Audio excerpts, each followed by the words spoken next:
You know, I ain't trifling, but I'm trifling-ish, so I appreciate it. Hey, it happens. It happens. Look, don't get me to talking. Right, right. No, Don't no. get me to talking. We all got a little bit of it. Such would astound you. Children laughing around you. These are the makings of you. It is true. The makings of you.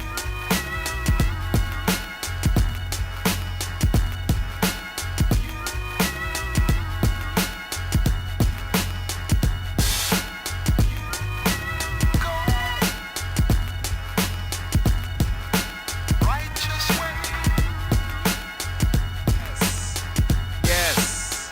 Hello, and it is almost 1 o'clock on the dot. Hello, ladies and gentlemen. This is Word with Ty Brownlow, and one and only your host, Ty Brownlow, where no one is worthless, no story is worthless. Today, ladies and gentlemen, you already know what it is. We repping JuneTeenth in the house. Yes, yes, yes. And this is the mashup collab with Side A and the Negro League. As you can see, we're rocking these like nice wares today. And my first guest I have coming up, one and only.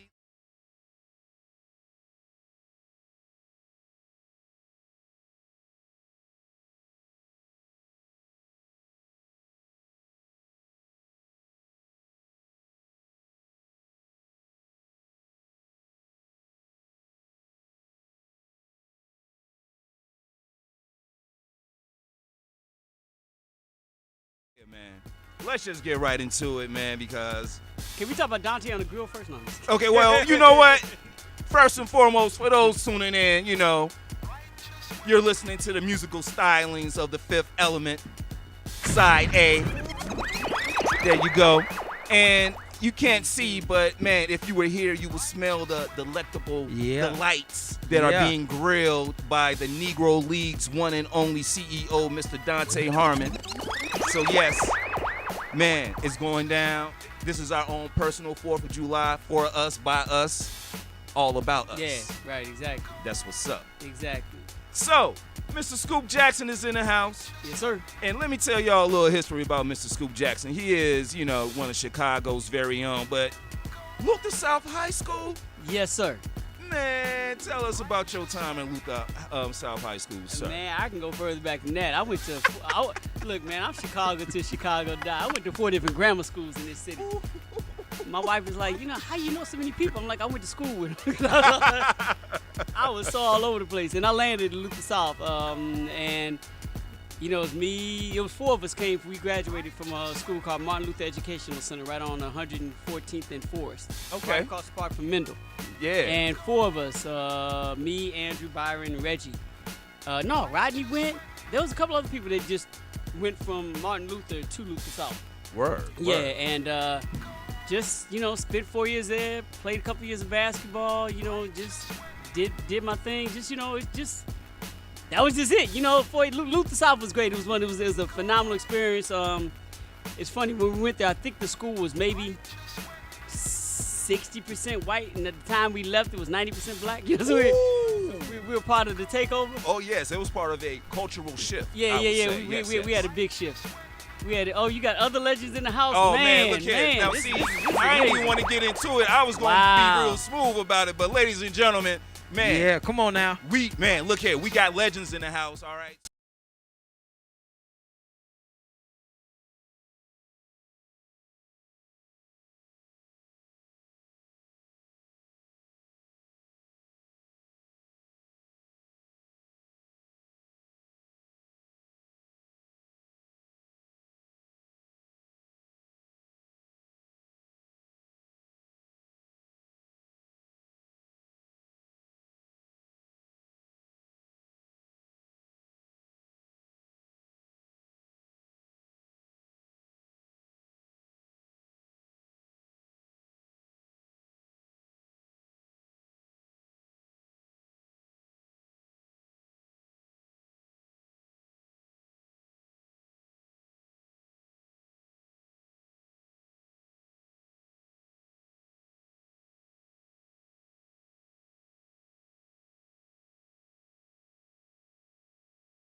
You know, it wasn't any like straight up, racist like divide. It was like, okay, we're different. Let's discuss this out. I may not like you, may not like me, but there was a level of respect that we all have for one another, and there was a coexistence there. That I think everybody who went there Lutheran South at that time has carried with them throughout their lives. Okay. Now it being a Lutheran school is always rooted in some form of Christianity and religion, and that's always overpowering. But the racial dynamic that went on in Lutheran South I was there was great because the group of people that were there, from our standpoint being black and the standpoint of those that weren't black, the white people there, there was a level of respect that came during that time from 77 to 81. And a lot of that I think had to do with everybody digesting roots at the exact same time. Now, you know what? I find that interesting. And one of the dynamics I find interesting about it is, like you're saying, 77 and 81. During that time, everybody's on the same accord. You don't really have as much divide as you do now because of social media, technology. Right. You could just pick up your phone. I can start a group on a Facebook platform about whatever I want, and I can exclude you and build a following to, exclude. But you're talking about at a time when, hey, everybody's in at one accord. Well, here's the deal. I'll put it this way. When Roos came out, my best friend and I, Brad Samuels, at the time, we went like super militant. Like, we were already militant. We were super militant. We started calling ourselves, what was our name? Abdullah and I think Rashid. I think that was our name at the time. We really like went there. Okay. And it wasn't like we got any backlash from any of our, friends and students that were not black. They were like, hey, we see what you all are seeing. We're learning. So this is you all reaction and how you all are moving forward with what is going on right now. We got to understand we're all still kids of the civil rights movement. But we had never seen anything, especially in this medium, that put the black story up front the way Roots did. So us as black individuals, we took an extra sense of pride. We became another level of emboldened, as we would say now, because this is a current word after Trump's administration. So we became our own black emboldened individuals, but the white individuals we went to school with accepted that. It wasn't, hey, what are you all doing? We're going to come with some, KKK stuff to push back. No, they were like, okay, we get it. We get it, Yeah. So it was a great, phenomenal experience. The only, you won't hear me say anything bad about Lutheran South High School. It's a phenomenal experience. Well, I mean, and me personally, I think experiences like that shape you and mold you to like who you are today. And it helped. It helped. Hey, it helped because, well, after he leaves Lutheran South, ladies and gentlemen, we head to the HBCU to get culture on culture on culture, ladies and gentlemen. All right, head all the way down to the swampland, to get our BA from Xavier University. Yes, sir. Then we leave Xavier, head out to the East Coast, because, they got, good crab cakes and stuff out there all the time. Right. But headed out there to Howard to get the master's. Yeah. Sports journalist, A couple of years after that, ESPN, sir. But yeah, a couple of years. It took a long time, but I wasn't trying to get to ESPN. ESPN had, over the course of years, I was at Slam for 11 years. Phenomenal magazine, ladies and gentlemen. Thank Slam you. magazine. For those of you who still have your posters up, like me, Vince Carter, James Forrest, and he's on that. Yes, there you go. All right. Right. Now, we had done Slam. We started XXL and a bunch of other magazines, and I've been there 11 years. And ESPN, over the course of the back end of those years, they kept coming at me with propositions and opportunities. Okay. And I had a lot of stuff going on at the time. I was not only one of the editors and for Slam, I was also one of the editors for 2 of the NBA magazines at the time, Inside Stuff and Hoop. And I was also the chief content writer of basketball for Nike at the time. So I had 4 different contracts going on at the same time. And ESPN kept stepping to me about, hey, we want you to come over here, we want you to come over here. And everything they were putting on the table was like not worth me giving up everything I had. Wow. And finally, I think they understood that what I had established was worthy. It was going to take a lot for them to pull me away from that, because it wasn't about the money. It was about, and especially on this day, it was about the freedom for me to function from a creative standpoint that I wasn't going to be able to have there. And finally, they put a proposal on the table that included different properties, and through conversation was going to give me the freedom to still work within their confines and be myself and not lose who I had established myself to be as a journalist at the time. And also, my wife was like, all right, don't be a fool. They're going to stop coming there. You can't keep saying no to these people. Right.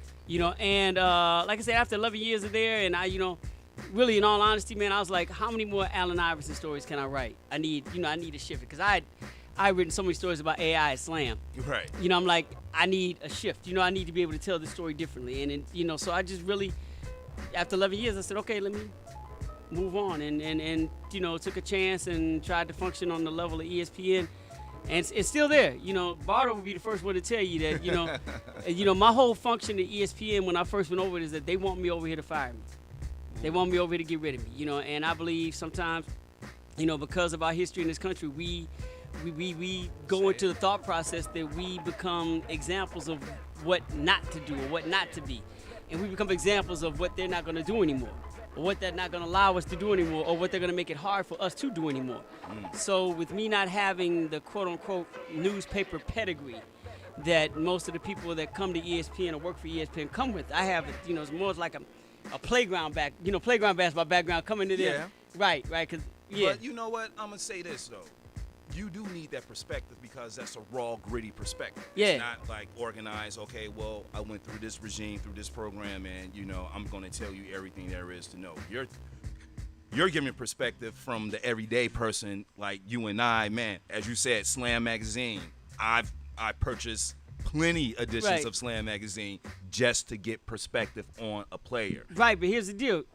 Slam Magazine is not respected as the Washington Post. Slam Magazine is not respected as the New York Times. Slam Magazine is not respected as Sports Illustrated. And I didn't go to a Northwestern, Medill School of Journalism. I didn't go to University of Missouri. I didn't go to Syracuse University and get these degrees. I got 2 degrees from HBCUs. So you got to understand what I'm coming in there with. And the lack of respect for what I've been able to establish is not there. So I'm coming to you as the black person that understands that we got to stay 3 steps up because we're going to be pushed 2 back. And when ESPN came to me, that's always been my thought process, is that in this business, they are looked at as the top of the food chain.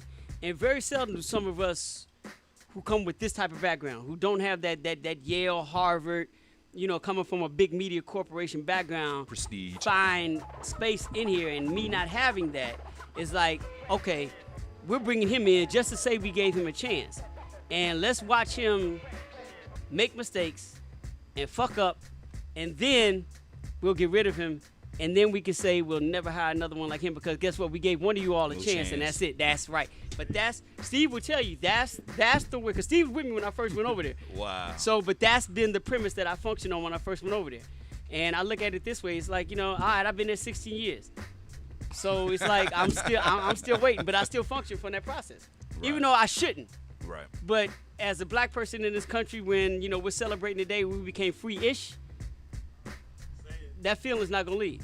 And in order for us to exist and stay exist and navigate through these waters that we have to navigate to stay alive and build careers in this country, we can't let go of that feeling. We still have to function as such. Oops. See, hey, look. Scoop Jackson, y'all. I can't say it. Scoop just told you. Man, that's just what it is. All right, look. Everything you're saying is very profound. I mean, because it speaks to what's really going on, even as of today. Even, man, not so much ESPN and the media, but like even in sports where, athletes are, man, taking these stands for like social changes such as police brutality, mental health, things of that nature. Let's just talk a little bit, like, I just want to say on this just for a second, like, in your opinion, how have you seen like the landscape change? Because as you said, you're coming in from like, none of these prestigious backgrounds, but hey, I'm in here, I have my own views, I have my own takes on things. So when like when you see like LeBron and Carmelo and Chris Paul and all these guys taking stands on like police brutality and changes, and you still see the pushback, and then to see some, police brutality happen to like NBA players. I'm thinking about one guy up in Milwaukee. He now plays for Houston. I can't think of his name right now. Shannon Brown. There you go. So he was involved in a police, and just like the psychological effect of all that to like Russell Westbrook and Kyrie having things thrown at them, walking off the court. Like, how has that whole landscape changed to you? Well, the way I look at it is that it shifts with society, and if you look at the history of us as black people in this country, as our existence in this country, there's always a point where we reach where we have to speak out. And sports is really no different. Sports has sometimes been a lot more subtle in doing it, where you don't see groups of individuals forming to make statements the way LeBron, Carmelo, Chris, you know, and Dwayne Wade have, and they use the platforms that you haven't seen a whole body of a league like the WNBA has taken stances the way they have publicly. You usually saw it more incrementally, but it's always existed, but it had to be a point where we as people were like, we're not going to take this anymore. And I've always thought with sports, it's been in line with how society functions. We tend to think that our history in this country as far as resistance is concerned is always immediate, but it's not. You know, we act like people forget how many years we were not able to ride in the front of a bus before Rosa Parks got tired of doing that. You know what I'm saying? So it's like years and years of doing it. How many years we had to deal with, you know, being treated and legally being 3/5 of human beings in the Constitution before we decided to march against that. So these are things that happen in society, and along those lines are the same things that happen along the lines of sports. How many years was the Negro League in existence before Branch Rickey reached out to Jackie Robinson to make that change? Things don't happen immediately. So the way I look at sports is, okay, things have been going on for a long time, even outside of sports, but we understand the history of sports and the role it plays for our emancipation in this country as black individuals. Where you look at the Jack Johnsons, where you look at the Jackie Robinsons, where you look at the Jesse Owenses, where you look at the Althea Gibsons, you know, where you look at the role that athletes have played in this country and us being looked at as human beings, full human beings. We went through a gap where there wasn't any pushback. But like I said before, things have to build up in order for it to reach a point. At a certain point, that wall got hit. And collectively, there was the LeBron, there was the WNBA, there were the Steph Currys, there were the Chris Pauls. Yep. They had reached a point like, you know what, we're tired of being quiet. And we are in a place right now where the Magic Johnsons and the Michael Jordans and the Julius Irvings and the Dave Bings have afforded us this luxury, and we're not going to lose anything.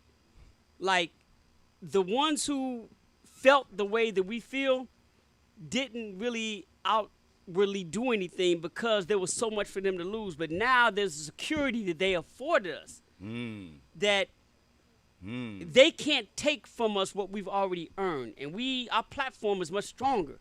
So now we don't have anything to lose as a collective, as a collective unit, as individuals, to go out there and say what publicly needs to be said that hasn't been said in a long time. And I don't know specifically when that point was, because we could look at like the George Floyd and Breonna Taylor situation, but athletes were speaking out long before that. Way before that. Right. Yes. And we can look at it a lot of times because it started to get there was always a comfortability, it seemed to me, when Obama ran for president. Seriously, I started seeing more athletes like breaking that bond. When I say bond, not right, breaking that bond of Traumatic not bond. being silent about what this is all about. I know we had a situation inside of ESPN and Disney where they said, and this has always been a policy inside of that we cannot publicly, endorse or lean towards. This is before Obama. They didn't put this in before that, but that's just the way the company's been. We can't do that. But there were so many of us at that time that were like, damn that. This is a unique, once-in-a-lifetime situation, and you're not going to stop me from giving money to this campaign, publicly endorsing this campaign. But once again, it's not like it was a policy set in place when Obama started to run. This is already in place. Wow. But once again, we're talking about a flashpoint of when things started to change and when it started to change in athletes and sports. And I'm telling you, if we have to look back, it could be, when Obama ran. Not when he won, when he ran. Where we understood the importance and the significance of that. And everybody in sports, be it athlete or media or, ownership or production, whatever it is, we looked at that moment as like, all right, now this is something we have to rally behind. We haven't seen this opportunity before in our lifetimes, and we listen to our people and ancestors behind us. They've never had this opportunity. So, damn, if I put my job at this place in jeopardy of doing that, fine. If I'm LeBron James and I put some of my, contracts and agreements with some certain advertisers that so be it. It's like certain things are more important. I think that flashpoint happened with Obama actually running, and that's when you started to see the groundswell of athletes being more public with their pushback, with their trying to, establish any type of reform, with their protest, with their just out and out blackness. I think that if we have to look back at what singular moment started that may be it. But as I said from the beginning of this, it didn't start there. It started a long time. That just happened to be the point where it was like, all right, this is where we go. Right. Okay. Exactly. Okay. See, man, Scoop Jack. That's why he's a journalist. All right. Not only sports history as well, our history. I mean, and this is Juneteenth. This is what we're doing. All right, man. We dropping these nuggets for y'all. We giving it to y'all today. All right. So moving on, I have a book in front of me here. I'm going to show you all out there, and we talked about this, and it's called The Game Is Not a Game. All right. But not only that, the game is not a game. The power, protest, and politics of American sports. Now, if you've just been listening to Mr. Scoop Jackson, we've just talked about a whole bunch of politics inside like corporations and sports as well. Some of the things that have gone on in society that has transformed and spilled over into sports, and sports taking a stand and acting out against things happening in society. So I guess it's like art imitating life almost in a sense. Yeah, to a sense. And it's Steve Bartle's favorite book, so I can't. Stephen Bartle, hey, look. We here, y'all. We here. We here. That's all I can say. Now, I know, like, one chapter in the book, I know you talk about, and I know you hitting on it just a little bit. I know you were talking about, like, women's sports and how, like, the misrepresentation, underpaid, this, that, what have you. Can you speak a little bit more about that? Well, I mean, once again, it goes in line with what I was speaking about earlier about, the connection between sports and society. I just happen to tackle it in sports. If you really take a look at how women, how they've been, not only misrepresented but disrespected. Yeah. Throughout society. And we talk about us as black individuals being 3/5 of human beings. You look at, hell, women weren't able to vote to 1920. And still the role that they play in this male-dominated country. I don't want to say male-dominated world, but this male-dominated country where we still refer to the higher powers, whether you believe in God or higher power, as a he. Just that mentality alone, reduces women to being secondary. So, me looking at that, but looking, and funneling that into how sports views women in general, and doing it over the course of years, I was like, you know what, at some point, me seeing this the way I see it, from the viewpoint I see it, I think there's enough space in here for me to really dive in, with research and also personal feeling and evidence, to make us, like, as men, not necessarily men in power, but just men in general, first look at how we have viewed and treated women through the lens of sports, but also from an ownership perspective of those who have control over women's leagues and women's sports, the WNBA, things like that. Whatever, college basketball, women's hockey, whatever, any sport that's specifically geared towards women where there's ownership because there's a league, make you all look in the mirror as well and say, okay, the disparity shouldn't be that way. And I tried to use that chapter to make that, like, clearly evident. And basically, as men, realize that we're all at fault there. Nobody's more at fault than anybody else. We're all at fault. So as I sit up here and talk about, us and not being equal and accepting women's sports, I could, come off as some, like, champion of women, this and that, but I'm just as guilty as anybody else. Like I said, all the fellas around here know, like, look, NBA Finals coming up, NBA All-Star Game, NBA playoff, whatever, draft, NBA. Look, we'll all get together, like, yo, let's come to the crib, let's watch these finals. How come I do that for the NBA and don't do it for the WNBA? That's so you know It's I'm not just seen that I'm way, just yeah, as guilty right. as the same thing. Right. We get together and find a bar to go to watch the Final Four. We don't do that for the women's Final Four. So even when we're championing women's sports, we are still guilty of treating it as secondary. So the whole chapter, I tried to get that across to all men, you know, to like, look, we really need to like check ourselves when we're talking like we're, you know, women, we got you. We're all for this, that, and the other. Well, and yeah, that's a lot of talk. When the proof has not been in the pudding. And as I tried to put in the chapter, you know, when it comes with sports, you know, music has done a much better job at accepting the power and the contributions women have lent to that craft that sports has. And an example I use is that Rolling Stone magazine did an issue where they basically said, you know, I think it was the 500 greatest singers of all time. Yes. And at the top of that list was Aretha Franklin. Period. All singers. And this is I can't argue with that. Right, here's the thing, nobody can argue with that. But, and I put in there, if ESPN did another 30 for 30 or whatever, and they talked about the top athletes of all time, the GOATs of all time, if they put Serena at the top of that list, do you understand the backlash it would get? There was no backlash with Aretha Franklin, none, because everybody's like, yo, I agree with that. Yes. But if they decided to put Simone Biles or Serena Williams at the top of the list of the greatest athlete at all, do you understand the pushback on that? It'll be chaos. But chaos. where is the argument? Tell me another athlete who has been as dominant in what they do as Simone Biles has been. Period. No. I'm talking Mike, Tiger, Roger, Michael None. Phelps, Usain None. Bolt, none. Floyd, thank you. Muhammad, anybody. Babe Ruth, I don't care where you go down the line with it. None. Name one.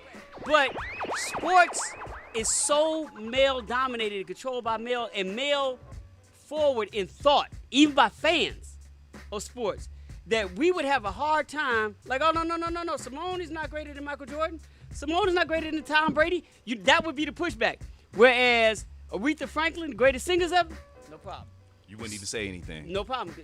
People don't believe it. Hey, no problem. So that's what I'm saying. It's like sports we still have work to do. We still have work to do, and I wanted to point that out in that chapter. The game is not a game.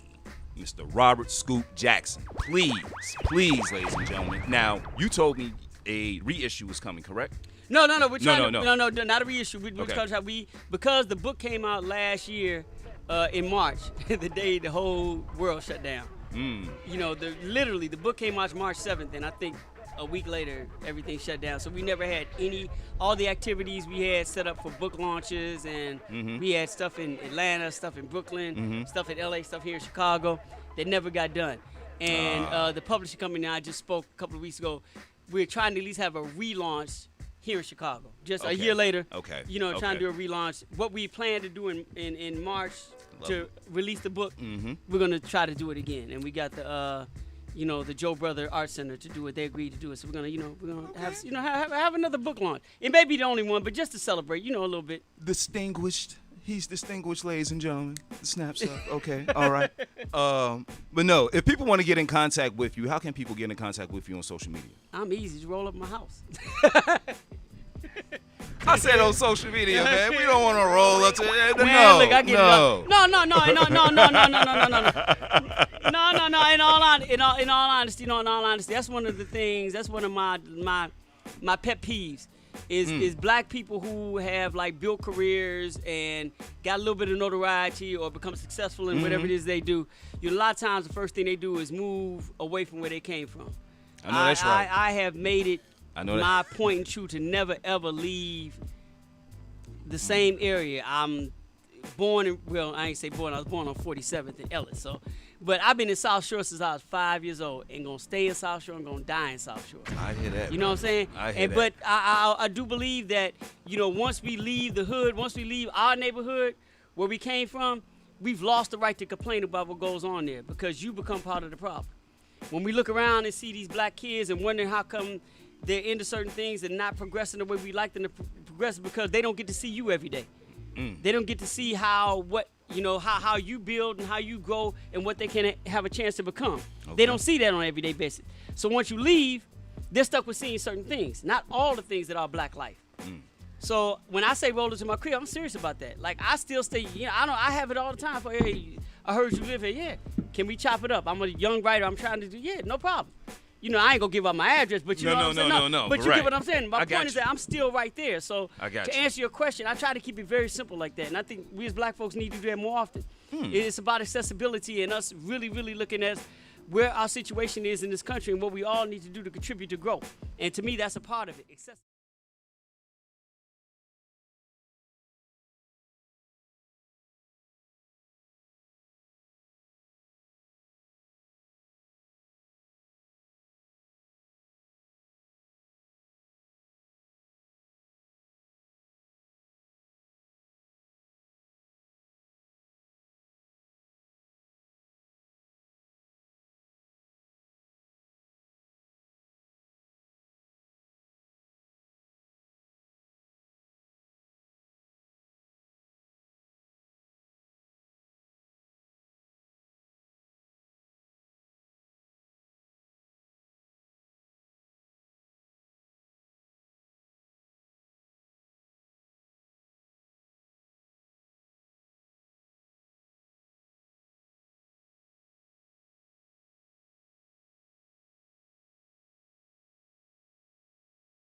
OGs flashy with dice and they packing a knife. I be OT tracking the flight. Every show packed for the night.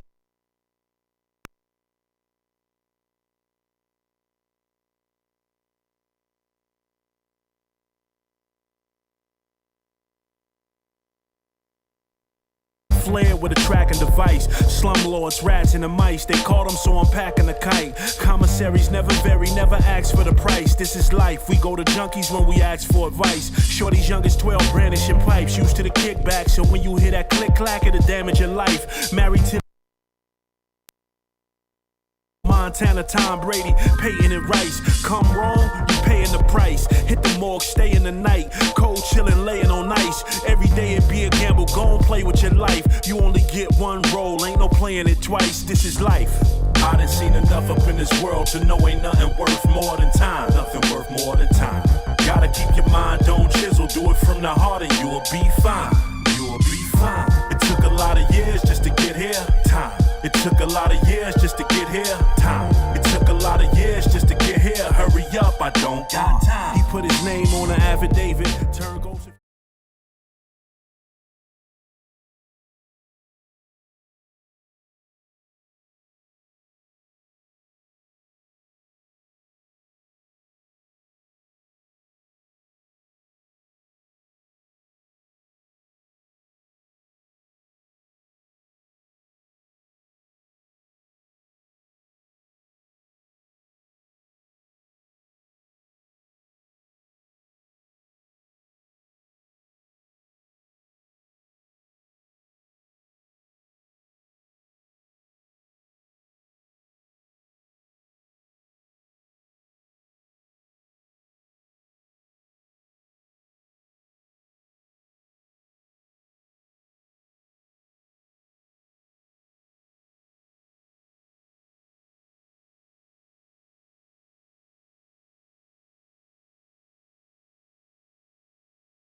Me neither. Yeah, I know.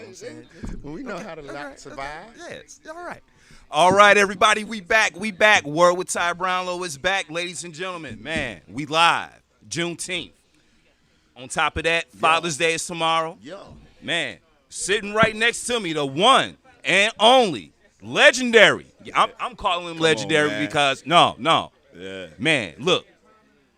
You didn't put the work in. Yeah. Since 96, right? 96, man. Man, look here. You didn't put the work in since 96. We can't say the year or whatever. But, man, he didn't put the work in. We here.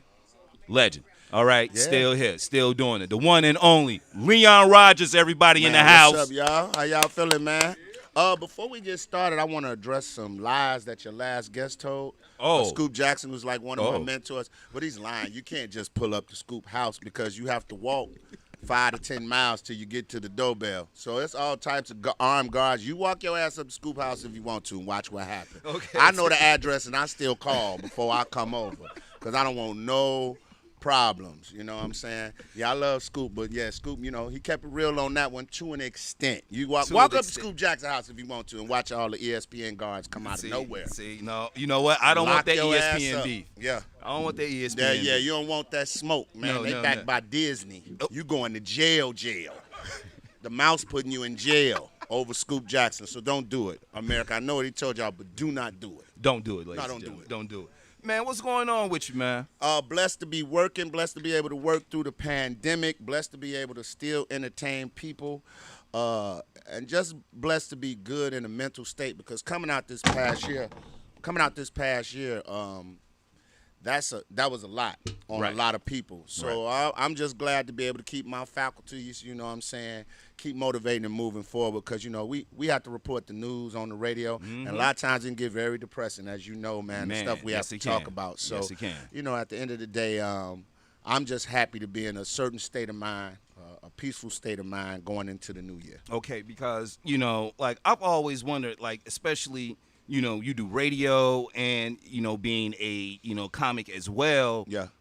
The pandemic, as you said, shut everything down, changed the landscape of everything. Just to go to one, I mean, you know, go from, hey, you know what, I'm doing a show here, I'm making people laugh here, I'm doing this, I'm doing that, to shutting all that down. Now all I have to report on is just sadness. Yeah. You know, how has that changed your focus? So it made me understand how EMTs feel, first responders. You roll up on the scene as a young child injured. You have to process that. You still have to do your job, but you have to process that and take that home with you every day. Police officers as well. You know, you see a lot of stuff that us as regular individuals moving around don't have to see, but when you have to report that stuff every day, it can get to you. It can take a toll on you. But the pandemic, I will say this, I think it taught a lot of people how to appreciate life and their families more. True. I know it helped me reset. True. You know, there's a lot of people out here that know me, man. I was constantly doing stuff. Right. And you don't realize how I leave out in the morning to go to work at 5 a.m. My kids are asleep. I come home, I get about 2 or 3 hours with them, then I'm back out either DJing or doing some comedy. I come home, they're asleep. So in the time in between that, I still got to make time for my wife, my kids. Right. That wasn't happening to the fullest extent. The pandemic helped me reset and helped me figure out how to piece this stuff together to the point where, you know, my family's intact and I'm still getting my work done. Kind of helps you gain a sense of focus. So I told people, if you didn't come out of the pandemic better than what you were when you went in there, you wasted time. You had 15 months to learn a new language, 15 months to learn a new skill. Myself, I've been working with Fifth, learning how to make beats, teaching myself production. Because I just want to do something different. I might not ever make no money with it or nothing, but just to learn something different. I watched my oldest daughter teach herself Japanese. So she's speaking Japanese now fluently, you know what I'm saying, over the pandemic. So when I saw that, I'm like, how can I sit here and not be a better joke writer, not be a better script writer, not be something. Think of something to make some money or just be a better person coming out on the other side of this pandemic. Okay. Well, man. Nah, man. I changed my brand of marijuana, gentlemen. Leave me alone. It's called Perspective. It's a new strain called Perspective, right? It's a sativa. Yes, the quiet man. That's hilarious. So no, let me ask. So now, man, Later with Leon. Yeah. I love it. And I sort of call you my Fox Soul brother, even though I don't have my own show on Fox Soul. It's I coming. was on Tammy Mac. So Shout out to Tammy Mac. That's Shout out my to Tammy girl, Mac, man. man. Tammy Look. Mac, one of the realest. it was an experience. I Yeah, can tell you yeah. that. Oh, you gonna be there? You gonna be on Fox Soul? Keep yes, putting yes, it in the yes. air, brother. It's a growing network. It's a Man. beautiful network. I'm glad that they took the time to rock with me, my man, Mr. Dubose, Mr. James Dubose over there, Steven over at Fox. I was doing my show in Chicago, Right. in the studios, but the studios shut down due to COVID. So I was like, man, my show is only a year in. Am I gonna continue?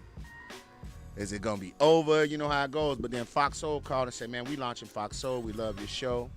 Put it on there. So I've been blessed to have some great interviews on there. I try to keep it Chicago as much as possible because I love my people. Yes. I've had everybody from D. Ray Davis on there, my man Deion Cole, Anthony Anderson. My last show I just had George Wallace, Gina I saw that, Yashere, yes, with Wayne Brady. and my man Wayne Brady. So Can I just say it was hilarious with George Wallace and the technical issue? Yeah, because George, every old time man. you kept asking, yes, George, are you there? He would talk, but nothing would come out, and I just that just shows you, man, technology and old people still don't mix. He had to have somebody come in. I've had C.T. Fletcher, like some great people on my show, and I'm blessed. We're on hiatus now for the fall. There's going to be a new show that I'm going to be on Fox Soul. Not named yet, but then when we pick back up in the winter months around Christmas and going into the new year, Later with Leon will return. So I'm just blessed to be able to work, man, and be in a space where I actually like doing what I do. So many people work to live. I live to work, and that's the difference. Okay. You enjoy what you do, you can't beat that. lives to work. Man, That's it. words to live by. Yeah. Okay, look, I got 3 questions, then I'm going to let you go. My first question to you is, first and foremost, being a father, Yeah. okay? Either A, what is the best advice you've ever gotten from a father figure or your father, or the best advice you have ever given? So, I'm I told you. let me tell you something. So anybody that knows me knows my old man was my guy.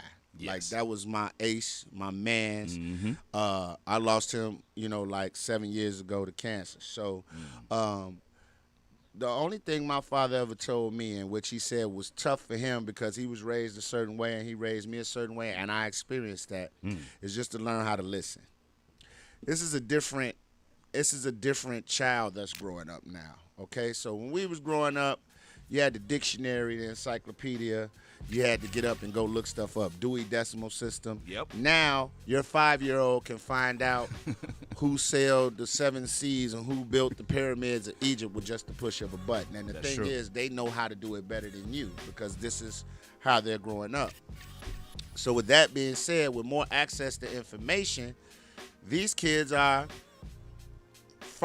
farther along than you think. We don't give children enough credit to being able to talk and have reasoning. So when I sit and talk to my daughters, sometimes they would say stuff, and you don't know what you're talking about because you're young.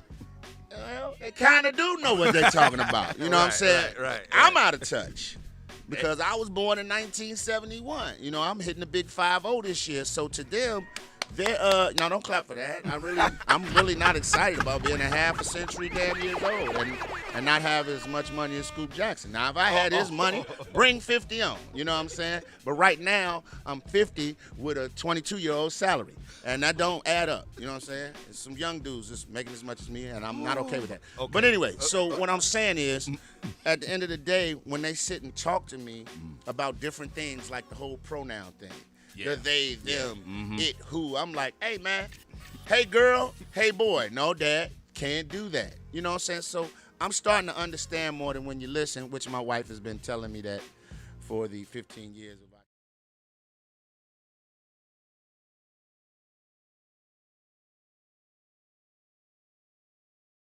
you hear from them, you're not going to receive. You're not going to like it.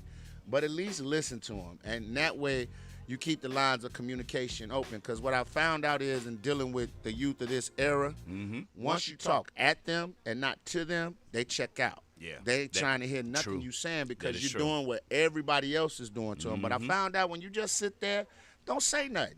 Even if they say something that you totally disagree with, let them get it off. You know what I'm saying? Then after a while, I say, well, hey, look at it this way. Instead of saying, no, that ain't right. Right. Let me tell you this. Hey, check this out. Look at it this way. And you'll be surprised. They'll literally sit back and be like, man, I never looked at it like that, OG. And that's all you want, to put the seed there. Don't try to grow the field in one day. Put the seed there so now that they know that anything you do in life, you have options. It's not just one answer. Okay. So if you live in the projects or you live in the ghetto or you come from the hood, it's not that you're going to fail. You can look at that. Right. You can look at that as your one answer. Or you can look at guys like myself, guys like Scoop, guys like Fifth, Dante, guys like Stephen Bardo who come from areas that might not be desirable, but look what they're doing with themselves. Guys like Bobby Simmons, guys like Derrick Rose, guys like Mark Aguirre. And I can keep naming people that come from the South Side, come from blocks where you think they wouldn't make it. A Corey Holcomb from Robert Taylor Homes, D. Ray Davis, who from Robbins. They're all stars now. They're making money and doing things. A lot of them don't have college. Some of them do. I didn't go to college. Right. But you got to have I live my life by the 5 Ps. You got to have a passion. You got to have pride in that passion. You got to have perseverance because you're going to hear no many more times before you hear yes, but be ready. And then after that, you get the profit. You make the money after you go through those first 3. And the last one, philanthropy. You got to come and give back, whether it be with time, you know what I'm saying, or your money. But time is the most valuable things. And I think at the end of the day, you have to let young people know that you have an option. It's just not one way. Nothing is one way. Word. And when you start thinking like that, boom. You got options. You always got an option. Okay. You choose, even when you're going out here and you know what I'm about to do is bogus. But you got an option not to do that. Man, you either What can I do when I or do you this can't. bogus There you stuff, go. 2 things gonna happen. I'm gonna pull it off and be a hood legend, Right. or I'm going to jail. Right. Options. Only 2, but But you got them. And but you some got you 'em. might have more. right. That's But true. usually in stuff like that, Right. you got 2. All right, man. There it is, man. Look, so you sort of answered one of my other questions, so Okay. I'm gonna bypass that. So my last question to you, Mr. Leon Rogers, man. This is a question that my show is known for, so I'm gonna ask it to you. What is the one word that best describes you and why? Sheesh.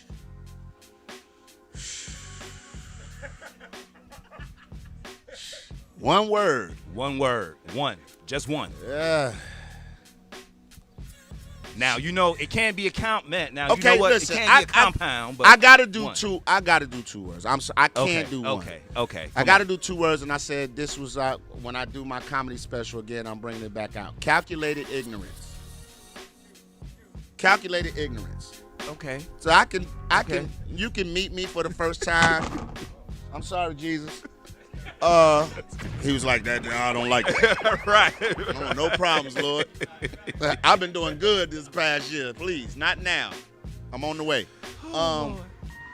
The reason why I say that is you can meet me the first time and be like, this is one of the most ignorant mofos I met, right? From just hearing certain things come out my mouth. And Scoop and Bardo can attest to this because we had a radio show together for a couple of years where I would say some off-the-wall stuff. But then a little bit later, when you go back and analyze what I said, it was ignorant what he said, but it was right. It was right. Deep down inside, I believe that. Deep down inside, I believe the For example, let me show you. Prime example. I might get in trouble right now for what I'm about to say, but I'm going to keep it 100. Here's the calculated ignorance. Scoop was talking about the WNBA, right? Right. Yeah. No, listen. No, I'm not finna get in trouble because this is real. This is real. I watch the WNBA. It's cool. But if I'm going to sit up here and be honest and say, I like the WNBA as much as I like the NBA, I'd be lying to you. I don't care how technically sound they are and all this. You know what I miss from the WNBA? Somebody coming through the middle of the lane and punching on everybody and quote unquote putting their nuts on somebody's head. I would like to see a Brittany Griner catch the ball. Well, no, I mean, some of them are. Some of them do. See what I'm saying? Calculated ignorance, but it's the truth. It's the truth, but she's done. Brittany Griner catch it in the paint, one dribble come up, and somebody try to contest her, and she just boom yamming on him him. Yeah. and hit her chest like this. I'm going crazy on the TV. One, because it's Brittany Griner. Two, or my girl Cooper come through, shake in the middle of the lane, and go up bang on somebody like Kawhi just did to Utah. Ooh. I'm going crazy in the house. Ooh. That's the only difference. Okay. Okay, threes look pretty, but even with threes, they ain't pulling them from 30 like Dame and Steph. No disrespect. I'll watch it. I will watch that before I watch anything else on TV.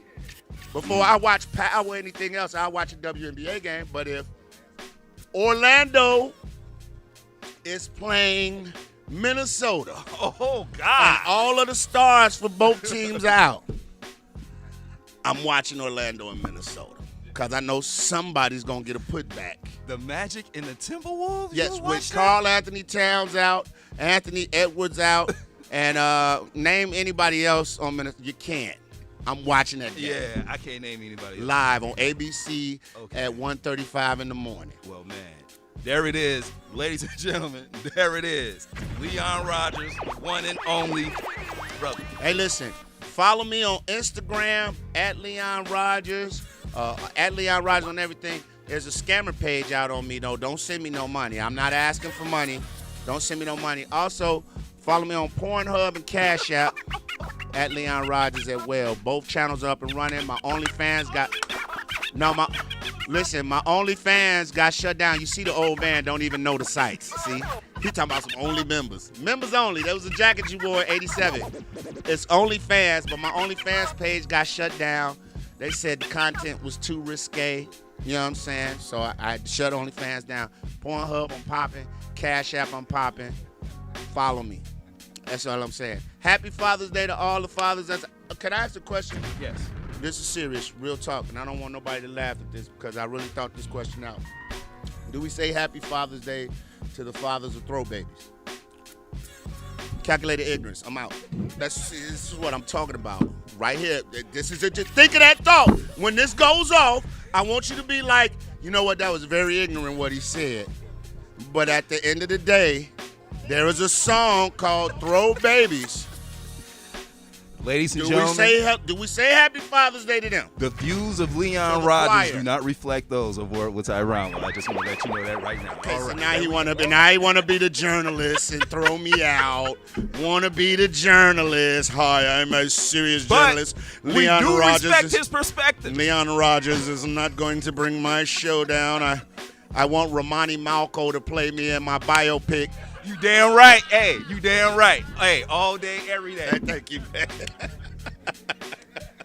I like that one. Let's go to commercial. I like that. I like that. All right, DJ, let's go to break. Such would astound you. The joy of children laughing around you. These are the makings of you. It is true. Yeah, The makings. come on. Yeah, let's get it started. Let's get it started. Let's get it started. Yeah. Let's get it started. Let's get it started. Let's get it started. Let's get it started. Yeah, let's get it started. First off, 2 fingers up for the departed. I lost a little baggage, guess that I forgot to guard it. Heart was floating, love kept me high when I'm around it. But when I had to bounce, only my daughter kept me grounded. Chicago living, still fantasize making a killing. Success alleviate the stresses next, Lord willing. I'm dealing with hate and killers that plied on me. Got a lot of ill will like they chilling with Nas, homie. I'm not phony. In a world that's unfamiliar from what I know. Surrounded by politicians and Instagram models. Black boy running scared, his old man's in the bottle. History repeats his story. No glory, getting closer to God. But religion got me second guessing. Scratching my head as I walk with a concealed weapon. I'm just thinking about protection. Focus on my people. I just wanna move the needle. So, finger in the sky for the past. 2 fingers for peace, make it last. 3 times the grind, it don't quit. 4 fingers and a thumb, make a fist.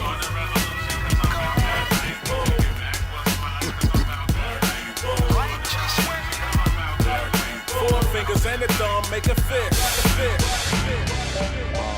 Meal. That's right, my nigga. It's about to go down. I ain't fucking around. Blowing hella pounds. Shit. Shit's so fucking nuts. Yeah, boy. Ooh. Definitely doing Vic Spencer to the fullest. Got off track for a second, third reel with the footage. The door say poor, but them niggas still push it. One bullet to the head, now you dead in the bushes. Everyone is crooked, do one thing cool, now everybody looking for a handout. Walk with 100+ people and still stand out. My pride too high to ask anybody for anything or stay inside my man's house. Instead I sleep in my car, the blanket in the trunk. Every chance I got, I was flaming up the skunk. Buying hella sneakers I can change up for months. Rotate the same 10 pair, remain in the slums. I know how to rap and tap into other things. All type of shit I be juggling. I bet you $100,000 your perception of me is wrong. Won't you go and pull off your thong? The opposite sex, VIC dropping the tech. I ain't even see the police, she's chopping your chest. Rocking the best bling while I'm on planet medallions. I'm taking all the credit for styling. I shoot the shots so they foul me with the intention to hurt. I'm still going to work, clean the scenery up. You ain't even see a peak of blood. I didn't even smell suds, I smelled all regular shit. Left out the room and hell in home. Hey, yo, Sam. Drop the needle on that drop. Are you ready? Drop the needle on that go ill. Drop. Here we go. Gargantuan ball hang, orangutan bouncer sound, crab pronouncer sound, jab up and cut the one-liner, entice a fine ass, might just whiner, bearing stripper refiner, metaphorically speaking, I often speak with triple meanings, triple penmanship for triple leanings, gon' take a dive back to school on how you ride, the beat you apply the right technique, natural swag, I'm actually haggler, in its prime, you actually dazzle. All right, everybody. All right. We coming back once again, man. For all those tuned in, thank you. This is the collaboration with Word with Ty Brownlow, Side A, and the Negro League, JuneTeenth Freedom Day / Father's Day event. Man, make some noise, everybody. Yeah. Yeah. So look here. Look. Hey, give it up for Steve Bardo looking like Harold Melvin in the Blue Notes cover. Yeah, all 8 of them. Everybody no more sleeping in bed. All right. Looking like Harold, Teddy. Okay, Gamble, see, you know what? Numbers hot, but the bugs get you every cent you got. See what I All did right, with? and yes, These my teammates. I can. My teammates, bro. You know what? That's one hell of a team. Yeah. That's one hell of a team. But no, man, ladies and gentlemen, Stephen Bardo is in the house. All right, man. For those of y'all who don't know, let me just run it down for you, okay? Originally from Kentucky.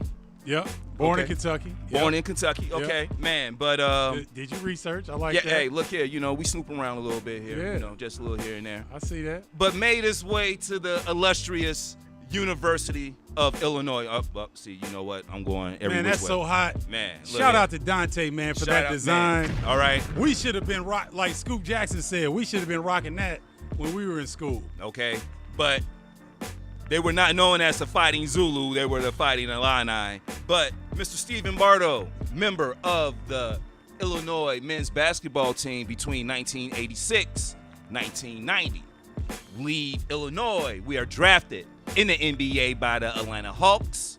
10 years in the NBA, Detroit, Dallas, San Antonio as well. And now, analyst for college basketball, Fox Sports, Big Fox Ten Sports. Network.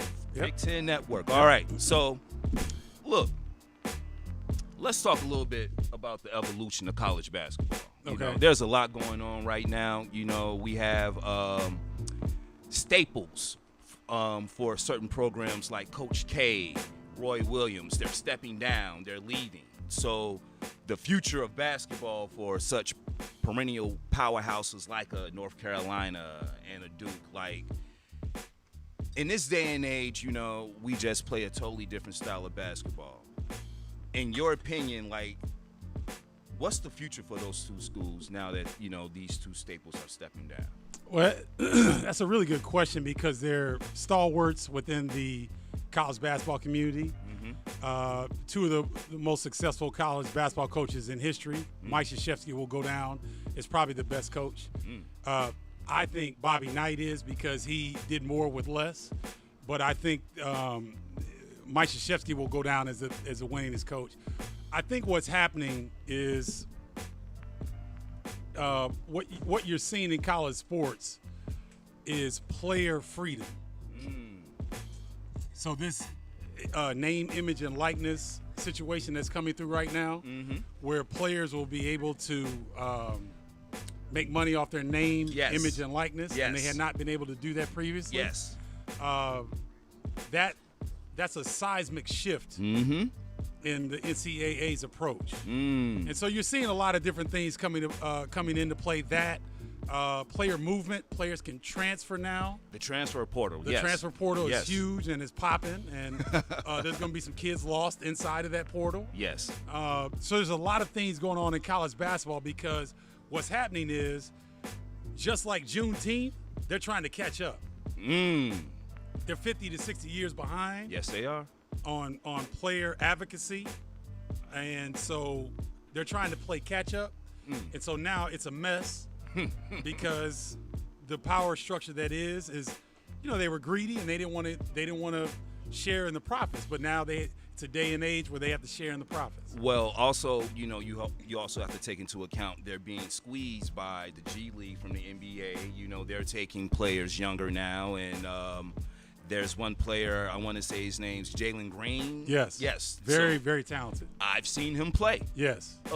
Several times. Yes, very talented. And, he's just moving at a speed I feel is only going to make the case for more players going to the G League instead of college, and it's putting a squeeze on college because if you're getting like the top elite, top of the class, the cream of the crop coming out of high school, going right into these junior, NBA leagues or what have you, preparing them to go into the league, then why stay?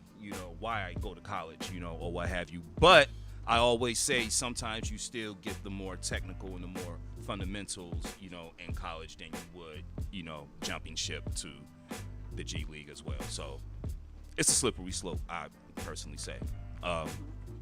But now let me just ask about this, as far as college. Now, when you were playing, when you were coming in,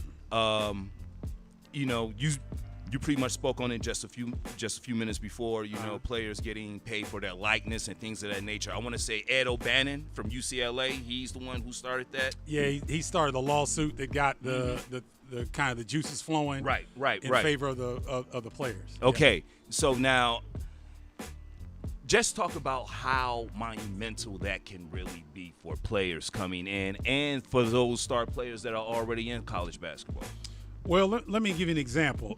There was a study done by a sports professor, Richard Chaplin. His name escapes me. Okay. He's a renowned researcher in the sports business industry. And so what he did in 2017 when the University of Illinois wasn't anything, not like the Flying Illini when I was there. That's right. But they did a survey. They took the top 15 most profitable college basketball programs in the country. So Louisville is number one. So each one of their 13 scholarship players would get $1.5 million. If the NCAA had a similar structure as the NBA in player revenue sharing. So if you take the same percentage that the NBA uses and you apply it to college basketball, and the players would get 47% of the gross revenues, each player at Louisville would have made $1.5 million, all 13. Wow. Now, the University of Illinois is a top 15 generating program. Right. Money generating program, okay? In that year, each player at the University of Illinois, and they were terrible, they didn't make the tournament. Right. They would have made $470,000 that year. So if you're in school for 4 years like I was, I started, I didn't start the 10th game. The 11th game of my college career as a freshman, I started and didn't relinquish that spot till I graduated. That's right. That's right. That's $2 million. Wow. 1.6. So you're walking out. 1.75. Yeah. Right? And I'm more valuable in college than I am as a pro player because I'm a reserve. You get it? Wow. So some players are more valuable in college where they are. They can monetize their value a lot easier than they can if they go somewhere professionally. Okay. I was in that mode. So it's very critical that the NCAA and college basketball kind of come and adjust to the norm of what's going on, or they're going to become obsolete. Well, it's just like, real, as I said before, it's a slippery slope because, you're talking about like decades and decades and decades. And, let's just keep it real, like those who sit at the top, they don't want to, they do not want to let go of any power at all. They're making all the money. And they figure as long as they set the rules and, they figure the rules that they set is fair, then everything that is happening will continue to happen. But, as I was talking to Mr. Scoop Jackson earlier, and you're a, college basketball analyst, there's like a total, well, for the lack of a better word, difference between women's college basketball and men's college basketball, as we just seen the past couple of months ago with the NCAA tournament with the women's facilities or what have you looking in shambles, and the men's facilities. They even took it so far as to show you the value of a meal, the woman's meal compared to the men's meal. In this day and age, how effective is social media in pretty much in college basketball? Like, how can that really be a tool to help the college player get, their stock market high? Okay, so let's take, for example, Jabari Parker, since we're in Chicago. A name, a big name, and he's been in the NBA for a while, right? So what would Jabari Parker do in high school, right? Because he was a Simeon Wolverine, correct? True. And I think he played on. Correct me if I'm wrong. Shout out to Landon Bardo and Stephen Paul Bardo, my two sons who took their dad out today and hanging out with the old man for Father's Day weekend. Yes, what's up? Y'all. What's up? Stephen Paul grew up with Jabari. So at Simeon, how many nationally televised games did they have? Anybody throw that out? Because oh no, they had a few. They at least had about 3 or 4. Okay. So if you're Jabari Parker, right, and you have a Instagram platform set up, yep, and you take clips from behind the scenes of Simeon going to play number 2 ranked Oak Hill. You're showing the arena, you're showing cats getting hyped, and then you show some after post game stuff. Now, the kids aren't going to ESPN; they're going to Jabari's site to get the real. See, Jabari wants to get real smart with it. Jabari says, "Okay, who is the best player from the opposing team? Let me snatch him in the hallway." Yo, man, what's good, man? Like, what you rocking today? Oh, I got them Ken Griffey's. See what I'm saying? Swingmans, yeah. Right? So it's social media is critical because there's never been a time in the history of mankind where you can start a business with $0 down. Let me repeat that. That's real. Say it one more time. This is the reason why you have your show. Yeah. Because you have something to share, so you're giving value. These college basketball players, you don't think ESPN would want to be behind Zion Williamson? You don't think they would have loved to have his phone when he blew out those Nikes? Remember when he made that move and the shoe blew out? And now people are like, oh, wow, he could have messed up his pro career. You don't think people would pay $1 million to hear what he had to say at that moment? They can control these things. Well, I want to say he auctioned off that shoe. Yes, he Someone did. paid $500,000 or more for that shoe. That's right. So that's the Wow. importance of social media for not just college basketball players, but for anybody that wants to do anything in terms of selling. You have something to offer. You have some value. Social media is where it's at. Wow. Okay. Hey, you know what? Now you just opened my eyes to something new. Like I never really thought about it on that level, because you just hear about a lot of times student athletes.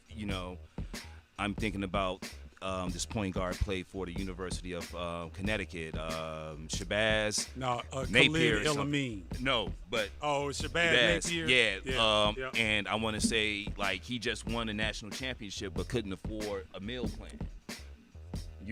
Like that's real. Yeah. How do you go and you're on national television 2 or 3 times, during this week, and they're showing your coach, they're showing you, hey, you know what, he's going to be like in the NBA, he's going to be in the NBA, he's going to be in the NBA, but he can't eat after the game? Well, let me say something. This is going to be very controversial, and I don't care because that's who I am. I would hope that Shabazz Napier did not get paid under the table. Because if you say something like that, and you got money under the table, I understand the intent, but that's not the way to do it. Shabazz Napier was one of the top players in the country. Right. And generally, guys in his position that go in college basketball, they are offered money. Now, whether they take it or not, it's a different story. That's I on don't them. know. Right. Right? But what I'm saying is, him saying that, I get what he's saying, but it's hard for me. It was always hard for me to really be like, bro, really? Like, Connecticut? I'm just saying, Connecticut's got 3 national championships within the last 30 years. Anytime you see that outside of Indiana, folks, suitcases are moving. I'm just kicking it real. Oh, no. He may not be getting one of those suitcases, but suitcases are moving. No. No. You think Shabazz Napier won? No, I'm just joking. Okay. I'm pretty All sure. right. Look here. Okay. They won a national championship. He might have gotten 3 cases that year. I'm just okay? saying, man. For real. I'm just saying. I'm just kicking it real, man. Okay. And the thing of it is, if we would ever get to a point where the white power structure could understand, like, look, we're not asking to take y'all out of the equation. Right. We're asking for equity. We're not trying to take over the system. Right. Because we're not developed enough to build systems yet. We're not there yet. We're getting there, but we're not there yet. But in Okay. college sports, I get animated about this because there's a dilemma. I'm making money off covering these cats, and they're getting fucked. Right? Hardcore. So yeah. it's hard. It gets hard every now and then. And I'll let you in on something. They might want to pay me for a while, but I don't know that I'll be there that long. I just don't, because you just. So now, I talk about creative control at times, and sometimes you really need to think about where it is that you're sitting, because after a while, the view gets tainted. The view gets tainted because you are either mortgaged out your future, and if you've mortgaged out your future, Mortgage. black folks, because we are talking to black people now, right? Yeah, we are. Okay, so if you mortgage out your future, then you've cut down on your options. What'd you say, Scoop? No, I'm saying if you've mortgaged out your future, you have cut down on your options. So if you cut down on your options, now you got to take that bullshit. Now you can't be. Now you got to shrink. Now you can't be black in the workplace because you got to have a job. Because if you're really black, you're gonna have to find your own vocation. Yeah. Because we can't walk the way that we need to walk in a lot of spaces. It's just what it is. Damn. Code switch.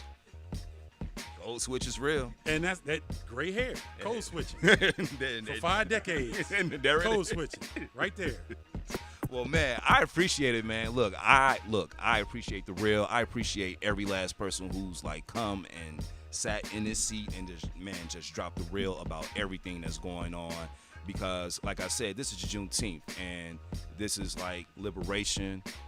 Well, should stand for liberation, and man, like, you coming in, giving us the real about everything that's going on behind college basketball. Scoop giving us the real about everything that's going on, ESPN and, elsewhere, what have you, NBA. Leon just, giving us, just the advice of everything. This is really monumental, and I'm just very thankful to have you all on my platform. No, I appreciate you having us, man. It means a lot. And shout out to Dante Harmon. Shout out to Negro League. Negro League, who put all this together, because it's things like this, man. We don't know where this will go. See what I'm saying? You got Giant over here. I need some beats, and I can't even spit, but I need some beats. And so it's collaboration. It's a beautiful thing, right? That's right. I love it. Yeah. So I love it. Yeah. Black economics. That's right. That's all right. day, every day. That's right. Man, ladies and gentlemen, Stephen Bardo, give it up. Give it up. Appreciate you, sir. Yeah, man. All right, brother.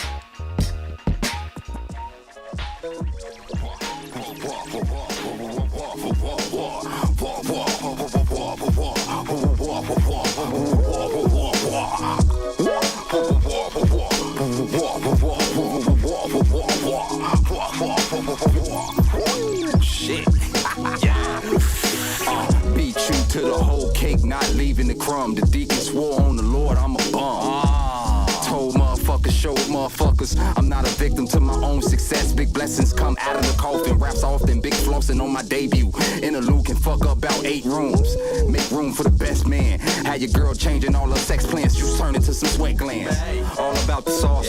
I told my mama that the Prego company made me they leader, and she didn't believe it. That's the problem with the process and the projects. We make a profit, try to prophesize and can't digest. You niggas burp on your fucking songs. Couch at your mama house, about to get squirted on. Fapping off to the titty sack. She fuck really bad. Head so good, Willie the Jack.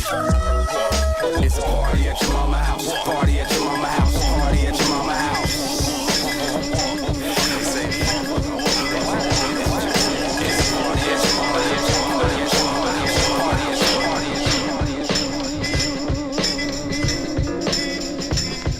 They animals, savages, gone barbaric. All for the cabbage, parsley and carrots, blue diamonds, purple stuff in your cup. Your lucky charms feel safe to race popped up in your face like with the funk to get them up.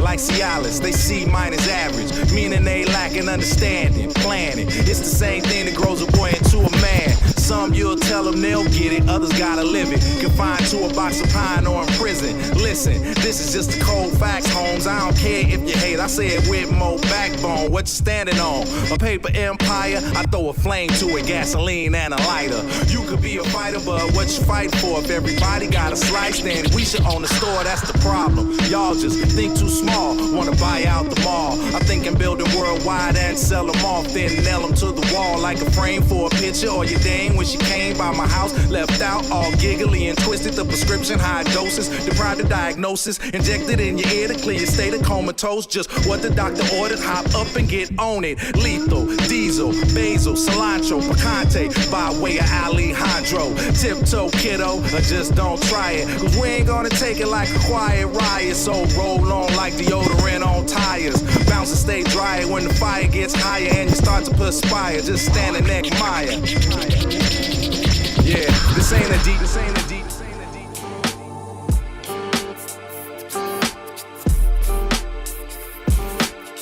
Yo,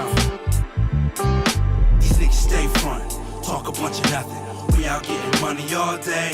Tell them motherfucker what you want all way, cause we are Chi-Town's finest, I'ma get it. What, you know I'm gon' get it, we gon' get it. What, you know I'm gon' get it, I'ma get it. What, you know I'm gon' get it, what? All day, I'ma get it. What, you know I'm gon' get it, we gon' get it. What, you know I'm gon' get it, I'ma get it. What, you know I'm gon' get it, what? All day. Not those, what you lames is, colorful's my language. Even in layman speaking, use like Langston. Allen and Albert, dead presidents, we out for a menace to society. Blackmail alpha, but we don't fraternize our pockets. We capitalize for uppercase faces in the fields like Macy's. Dating in Hudson in the making like lunches. Talk from your side of your neck, your face I'm punching. Like you made a mistake, but like that take. For you to be raised, what would something like that take? A miracle God's blessing, a natural disaster, handicap, steroids, plus a tape of our practice. In other words, ninja is just not happening. What it was in the beginning is what comes after. From Alabama, Canada, Alaska, Africa. Trying to get my sag up, ass cap after. These niggas stay front, talk a bunch of nothing. We out getting money all day. Tell them motherfucker what you want our way. Cause we are Chi-Town's finest, I'ma get it. What, you know I'm gon' get it, we gon' get it. What, you know I'm gon' get it, I'ma get it. What, you know I'm gon' get it, what? All day.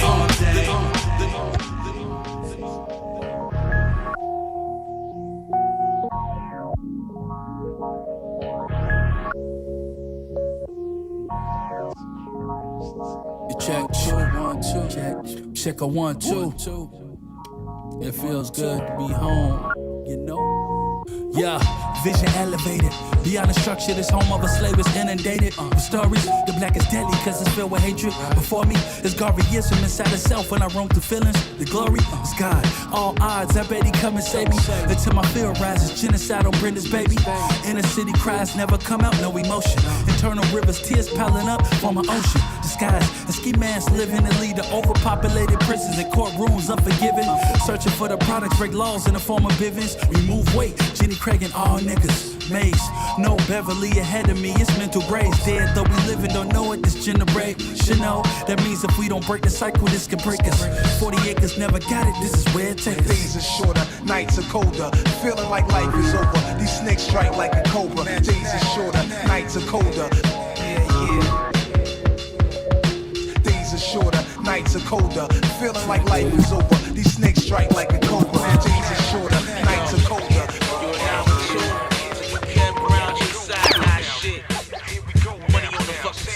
Yo, you listen.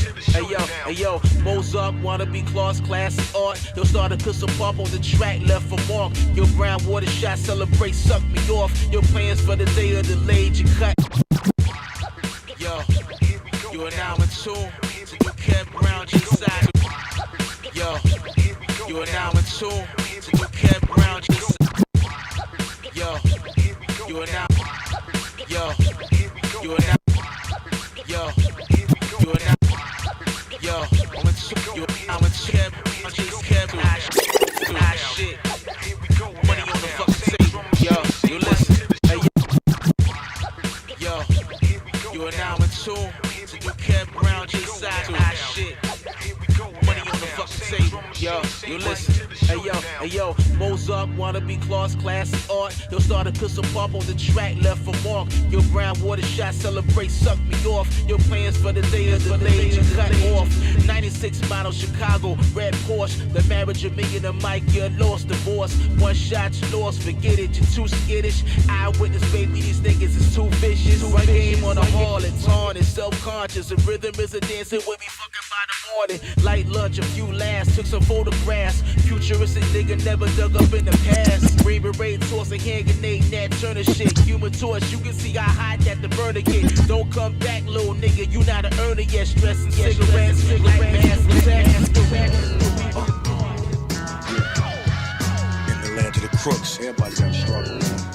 Just take a look at what the TV show. Two sides of that coin. Don't matter which way you go. It's all about how it looks. It's all about you. In the land of the crooks, it's all good just a week ago. And what the TV show would ain't the same as what the people know. Shorty on the prowl, looking for the prey to be hunted. Riding with the pole, looking for a come up or something. Bumping MC8 all for the money. Ready to hop out and take something from anybody, look at him funny. Kid starving, yeah, he way past hungry. And the lack of support and resources got him out here on dummy. Cruise past 67th and Stony, his weapon was loaded. Looking for anybody, give him the reason to blow it. Pull in the parking lot of Chase Bay. Wait for a car in the drive-thru. They gotta get theirs, I need mine too. Car pull up like expected. They put their card in and put the code in, so he waited a second. Ran up and said, empty it out. I need every last dime in your checkers and your savings account. Dropper said, cool, let me just grab my card. But instead he upped it on him and he blew him apart. It don't matter which way it goes, it's all about how it looks. You born guilty in the land of the crooks. It's all good just a week ago. Just take a look at what the TV show. It ain't the same as what the people know.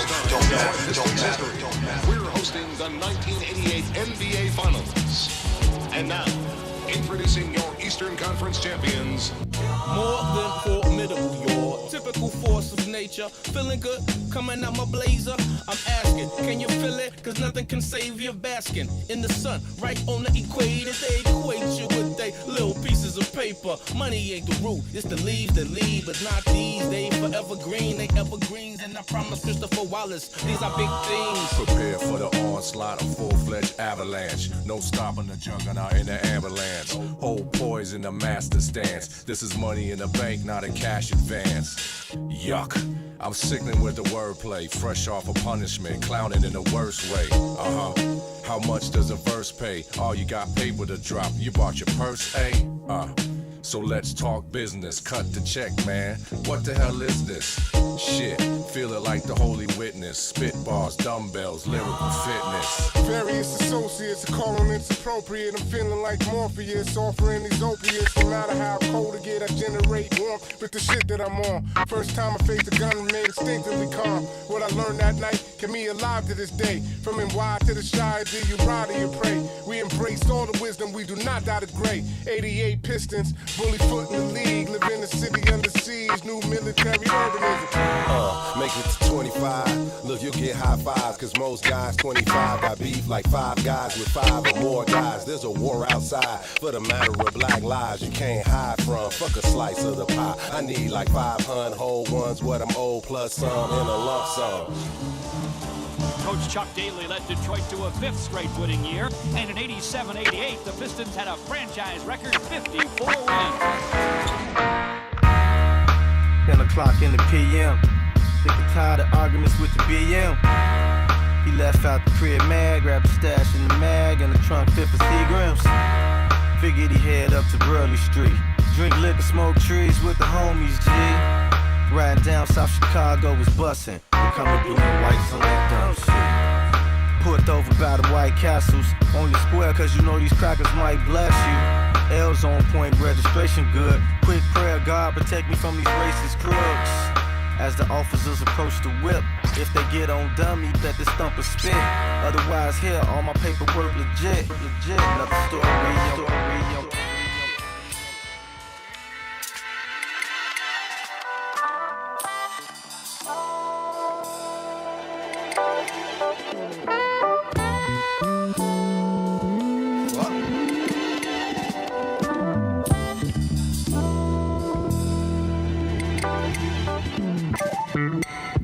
I play my album for the legends. Go play with yourself. You play demos for peasants.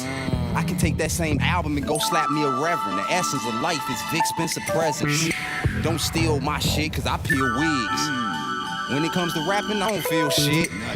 When it comes to body bags, I can feel it. When it comes to beats for the Jeeps, I can drill it. Ice cold chick waiting for me right by the deep freezer. My eyes nowadays considered heat seekers. 7 feet deep, nigga, I'm loving myself. I'm buzzing that helps, nigga, like needles stuck on the shelf. I hop off the shit, start slapping rappers, making room for me. The weed make me stop smacking rappers. Catastrophic how I'm leaving shit. Niggas got a problem, use the fifth, so I squeeze a fifth. Strombolis with feta cheese. Smoking out in Jamaica, now that's a better breeze. A drug dealer's dream is a crib and a set of keys. Better squeeze, rappers is weak, they need better V's. Where I'm from, the babies are blasted ya. And we trap out the crib like Kevin McAllister. Get you a gun and a smart chick to balance ya. Peace to my niggas gone locked, doing them calendars. Chilling with bitches and Oshkosh Bagash denims. Pops had the rope chains with the Benz emblems. Fried fish, plantains the side dish. I laugh hard, you saying vows to my side bitch. All these hoes want is a gangster to vibe with. Feel more Heidi and Vic, we got the shot lit. Too many clowns give these niggas a red nose. The shit I spit is so heaven sent. Only the dead know. We pumped it up. You wanna shine and come and fly with us and just slide with it, glide with it, ride with it. Let's go, go. Just slide with it, glide with it, ride with it. Let's go, go. I take the 4-door through the wash, shine her up. I bend the curb, punch the gas, now I'm riding tough. I drop a line to it down so I can pick her up. Bright mind, slim waistline, bubbled up. We can pack it up into the truck, pack up the grill, hit the park after dark, do what you feel. Fire up, light it up, char us a meal. Softball, volleyball, mine's all your call. Potato salad, cabbage, macaroni and cheese. Cornbread, sweet potato with collard greens. A breast, a thigh, a leg, and even a wing. I got the corn on the cob with the rice and beans. Done seen it all, done it all, ain't gon' fall or fail. I rock it like the county fair from Carbondale. Out there on 7th Hill, on Selassie Day, or the Garvey Day. It's just a park DJ, we can spark the hay, drink away the day, it's the night away. It's alright, okay, it's alright, it's okay. Now what's the vibe? It's all love. Now is that high? We get 'em up. Now is it live? We pumped it up. You wanna shine and come and fly with us and just slide with it, glide with it, ride with it. Let's go. Now just slide with it, glide with it, ride with it. Let's go.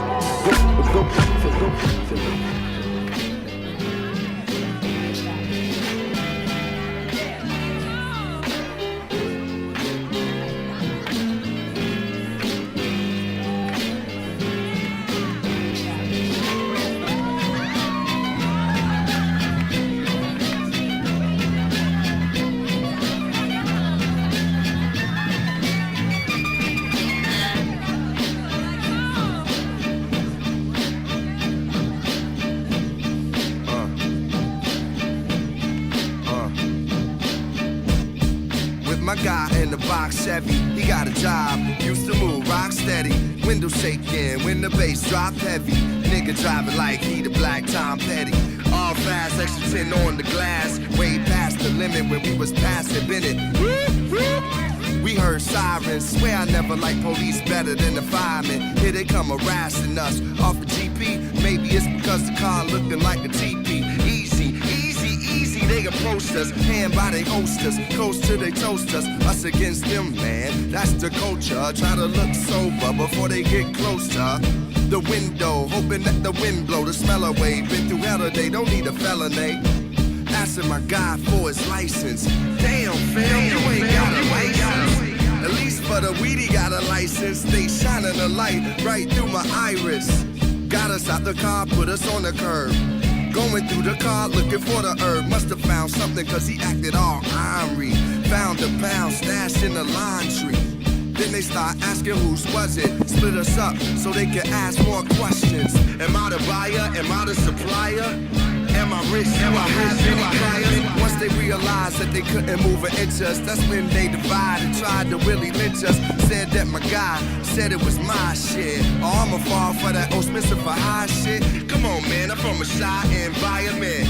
Exercise my right to stay silent. Smoking Bob Marley, but I ain't go well out. A scene to the cops, man. No sellout. No sellout. Check one. Check two. Check 773, check me, yeah, say it, yeah, Southside in the place one time, yo, they stay in love with the pain.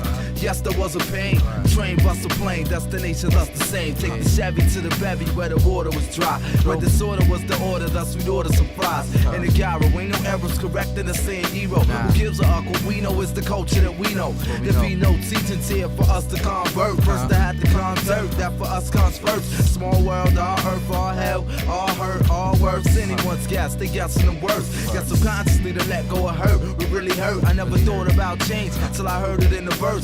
And common drop by, I listened to 97. To Jay, they were close to me in years in perspective. Till you hear from your peers, you never really accepted. So where I found God, I honor God. A lesson to a sin. CHI, what's up to you, friend? Somebody Southside got it bumping again. I come up with NES, we got it jumping in there. I met I am out, we dumping again, we dumping again. It's crazy, crazy, deranged. The 80s, the pain, the 70s was the same. If ever there was a name, it was I Am Oz. Irreverent with the pain and the iron bars. To get you up, get up, down, down, down. To get you up, get up, down, down, down. No, if ever there was a name, it was I Am Oz. Who is you? The prodigal artist has returned.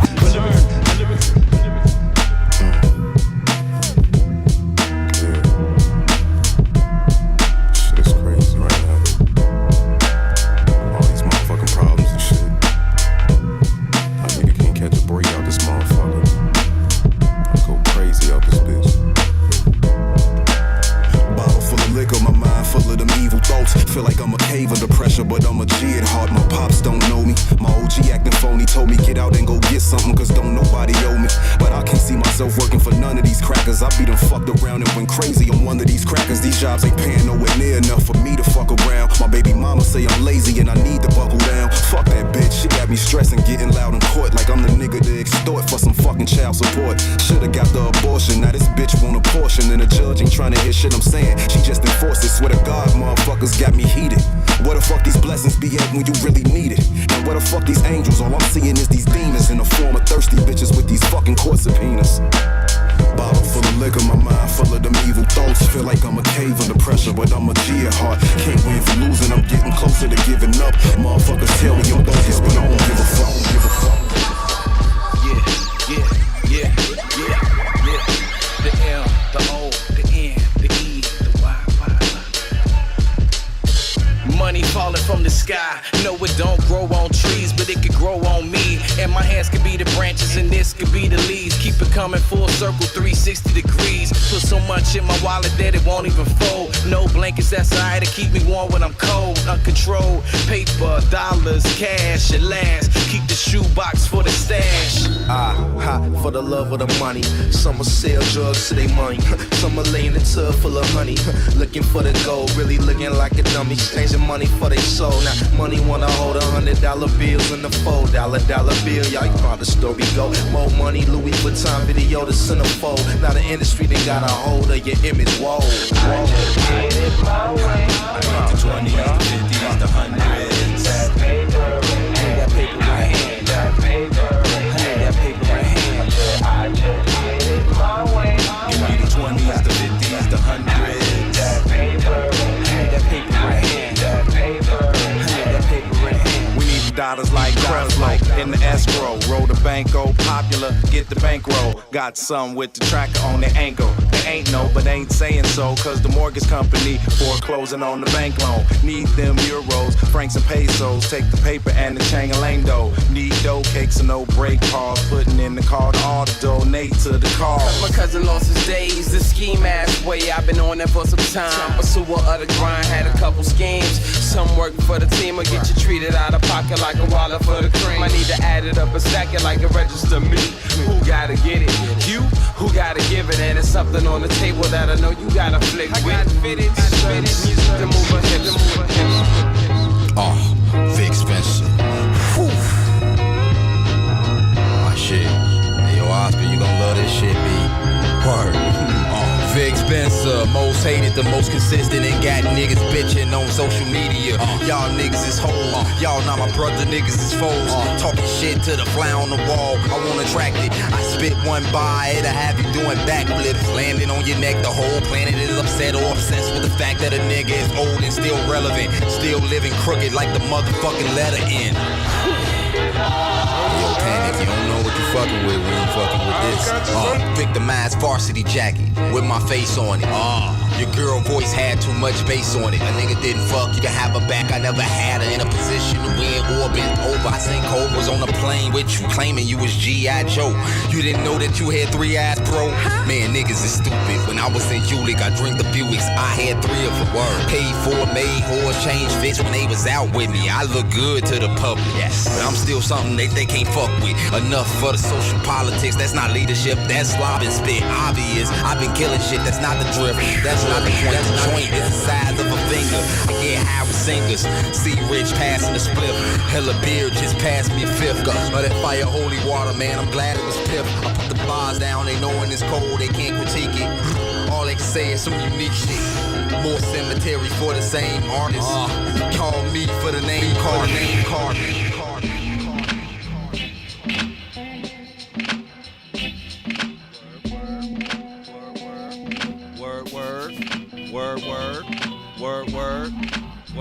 Word. DJ, Fifth Element, y'all. That's who's been putting down the sounds. We back once again. Word with Ty Brownlow. Side A. Whoop, whoop. Brought to you by the Negro League.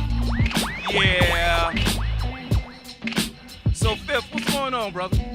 Man, you know, I'm enjoying this, man. This is a good time today, man. You having a good time? I'm having a real good time, man. Real good time. That's what's up. That's what's up, man. How about you? Hey, you doing an excellent job over there, brother. Oh, well, I appreciate it, brother. I appreciate it, man. You know, I was just sitting here talking to a few people about everything today, and I just like how everything came together between us, man. Indeed. That's what happens when people think, we think alike, we get together, we work together, things happen. So, also, man, let's shout out our camera lady. You're doing an excellent job, man. Shout out to the camera lady. First and foremost, I have to give a special shout out to the camera lady. Word. First of all, let me just say the camera lady is beautiful. She fine. Word. And I can say all that because she's my wife. Yo. Word. There you go. All right. Word no, up. but one time for Chandria Brownlow Media. All day, every day. No problem, baby. All right. And here we are. We back once again, ladies and gentlemen. And the person sitting down next to me, man. Woo! I have a few words. Woo! They're all positive, though. Hey, I just want to say, when you talk about spitters, real MCs, this one of them guys right here. One of them guys, for real. Look here. I'm going to take it a step further than that. And that is true what you say. But I'm going to take it a step further than that. I'm going to tell you what I admire about our next guest. Work ethic. Whew. And amazing catalog. But wait a minute. See, you say catalog. Yeah. Which is true. Yeah.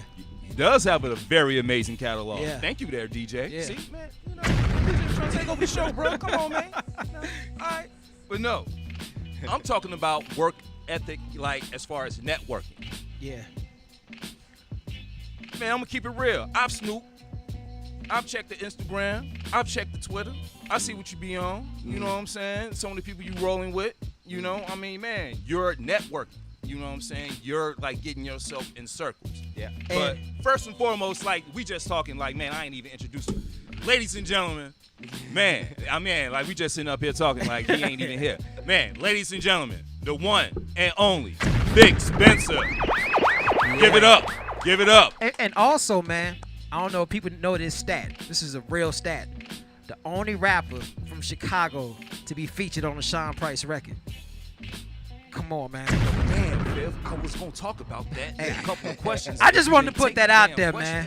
Yo, you special if you on the Sean Price record. Like, it's only spitters on his records. Hey, He's man, the only rapper from Chicago on the Sean Price record. That's a fact. And those I said are enough. facts. So, man. Well, but thank you for taking my third question. All right, well, damn. No, man, no, I'm just messing with him. No, man, but for real, man, I just want to say, as like a man, even though this word can be seen as negative, but as a purist of hip-hop, but on the positive side, just creativity, man, let me just say I appreciate everything that you do, bro. Appreciate All right, you. for real. And as I said before, like work ethic, like some of the people you like find yourself like connected with, man. Like, let's talk about that a little bit because I think that is very underrated and a lot of people really take that for granted. So talk about like what networking and like work ethic means to you, bro.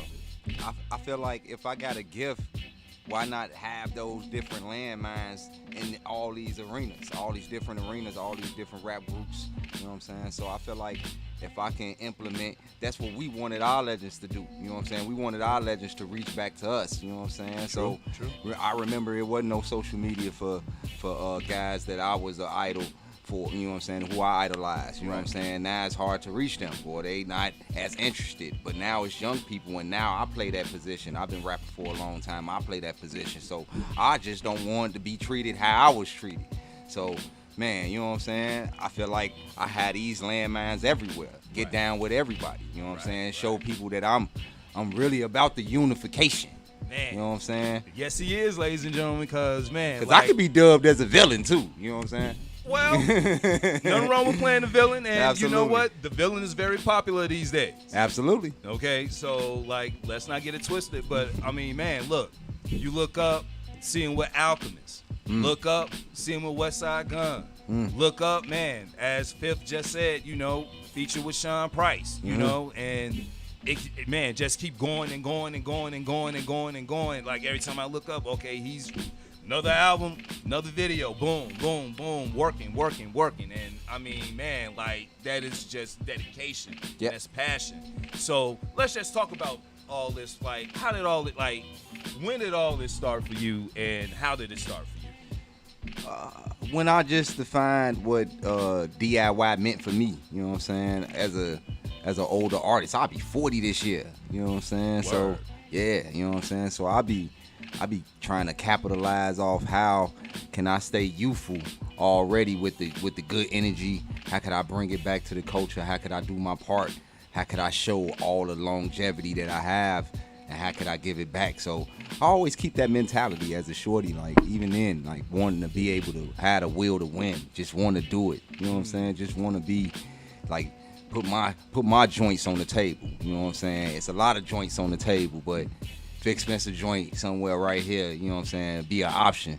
I always wanted to capitalize on options, you know what I'm saying, on being an option, you know what I mean? Because like it's so many great artists, you know what I'm saying? True. That's true. And you just got to be an option instead of trying to be the best or try to be, you know, competitive with guys. You know what I'm saying? I always had that mentality as well. But also, my catalog speaks for itself. I work with everybody. Yeah. So I just don't want to be treated how I was treated. You know what I'm saying? I got you. I give back and then it comes back to me. You know what I'm saying? Vic Spencer rap advocate. There you go. All right. There, man. Yeah. There it is. No, I mean, but you know, that's pretty much true. You know, man, you are giving back to the culture. So, man. But it's funny. Let's talk about this latest project. Legend Laws of Power. Legend Laws of Power. Excellent. Man, hey, look here. I've heard, man, there's quite a list on this album. Rock Marciano, Ransom, what you got, Joe Fresh Goods, just to name a few. Yep, that seems about right. Sounds about right. That's okay, all. Right. I ain't need all the features. You know what I'm saying? You know what I'm saying? But yeah. You know, I feel like Legend Laws of Power turned the leaf for me lyrically. Super Legend, shout out to him for, you know, laying the groundwork. Original Super Legend. Like, and it also proves like you could take an artist or a producer like Super Legend and, you know what I'm saying, and work with them and put your real sauce on the music and make something happen. Like, you ain't got to go out for the hard body producers. You ain't got to go for the well-known producers. You can dig back to real raw, the essence, and still be able to capitalize, man. That's why I want to be considered an option, because ain't nobody thinking about doing records, whole projects with guys, you know what I'm saying, that's not really known like that, you know what I'm saying, amongst they outside of their peers, you know what I'm saying. Like, Race a strong advocate for the Super Legend, like, you know what I'm saying, put the music to my ears, you know what I'm saying. So once you be able to, you know, captivate souls, no matter who you are, it don't matter, you know what I'm saying. It shouldn't matter. So it just proves that I can work with anybody and still be able to turn a leaf, even at my age, and even have legends on there. Having Joe Fresh Goods on there, and Joe Fresh Goods is attached to a lot of other rappers in Chicago. Right. But yet and still, he's on a Vic Spencer project in the first. So I want to be the first, like you say, the first guy to work with Sean Price in Chicago. Well, I'm the first guy to get Joe Fresh Goods to talk humbly on a record. Hey, there it is. There it is. And I'm the first to have Rock Marcy and Ransom on a record at the same time, too. Okay, so let's talk about that. I mean, because not everybody's getting Rock Marcy on their album. Like, I mean, so once again, one of the words I said, work ethic. You know, and not just like working like lyrically, but like working, man, networking, things of that nature, you know, and there has to be something, you know, about a person to make a person want to be like, you know what, I'll do that, you know. So can you just tell us, or can you tell us a little bit about that interaction? I just think that they see something different from me as a person, as an artist, because I always like ran it for Ransom. Like, I was always a Ransom fan in college, and I always wanted to live out like what I envisioned in college on music. and Ransom was one of those leading guys, you know what I'm saying? So it was like nostalgia for me for Ransom. But me and Rock, we like family, you know what I'm saying? We talk about our kids, and we talk about all type. Like he was in a tattoo parlor one time, and he was like he was getting something done, and my music came on in the tattoo parlor. He was like, "Yo, who is this spitting like this?" And that guy's like, "Man, that's Vic Spencer." He's like, "Oh man, that's Vic Spencer. I got his phone. I'm gonna call him right now." And you know what I'm saying? That's the type of relationship we got. When Rock come to the city, he hit me up like, "Man, I'm in the city. I just touched down. What you on?" Wow. And that's bigger than rap. That's deeper than rap. You know what I'm saying? So yeah. when you see me with collabs like that, you know, you just thinking about the Barcelona. You know what I'm saying? That is crazy, man. That's I'm just trying to do the unthinkable or bring back the integrity of the unthinkable. Like we manifest that. Like, you know what I'm saying? Like, man, like, we also was trying to get Willie the Kid on that record. You know what I'm saying? So we was trying to make it happen. You know what I'm saying? So I mean, well, you know what? Something tells me that's not far off with the way you're working, man. That's, that's pretty much in the near future. So you know, we just gonna put like we got the new single out. You know what I'm saying? I got a new joint with Willie the Kid on it. Well, see, there it is. All right, hey, you know what? You talk about it, man. There it is. Bam. Yeah, you got a new joint called Situation OG, lead single off my next album with this producer named Mill Beats from, overseas. Wait a minute.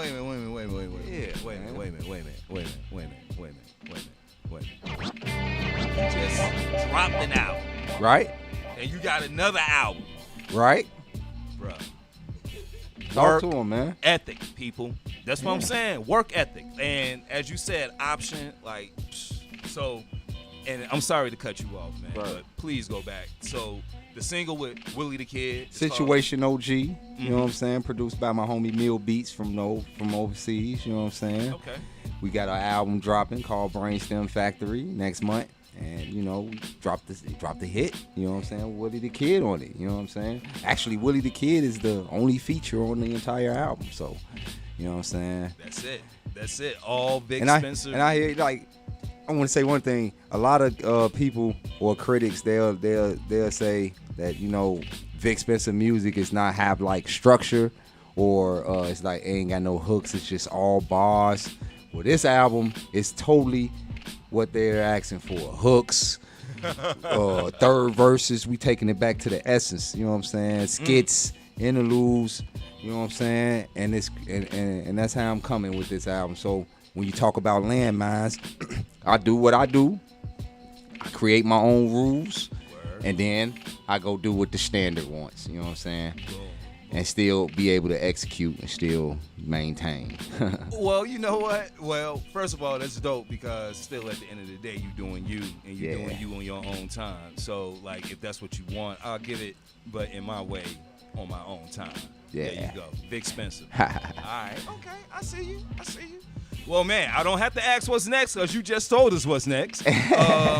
But, man, like on social media or what have you, man, how can people get in contact with you? Everything Vic Spencer, yeah. You know what I'm saying? Okay, all Vic right. Spencer.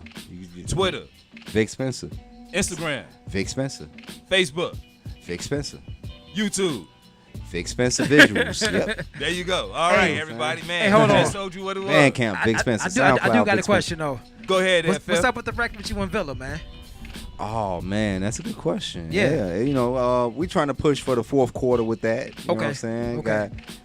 I feel like, when we talk about landmines, that's another landmine that, you know, that has not been super revealed yet. You know what I'm saying? And I'm happy and excited about that project, and specifically because it really shows my growth.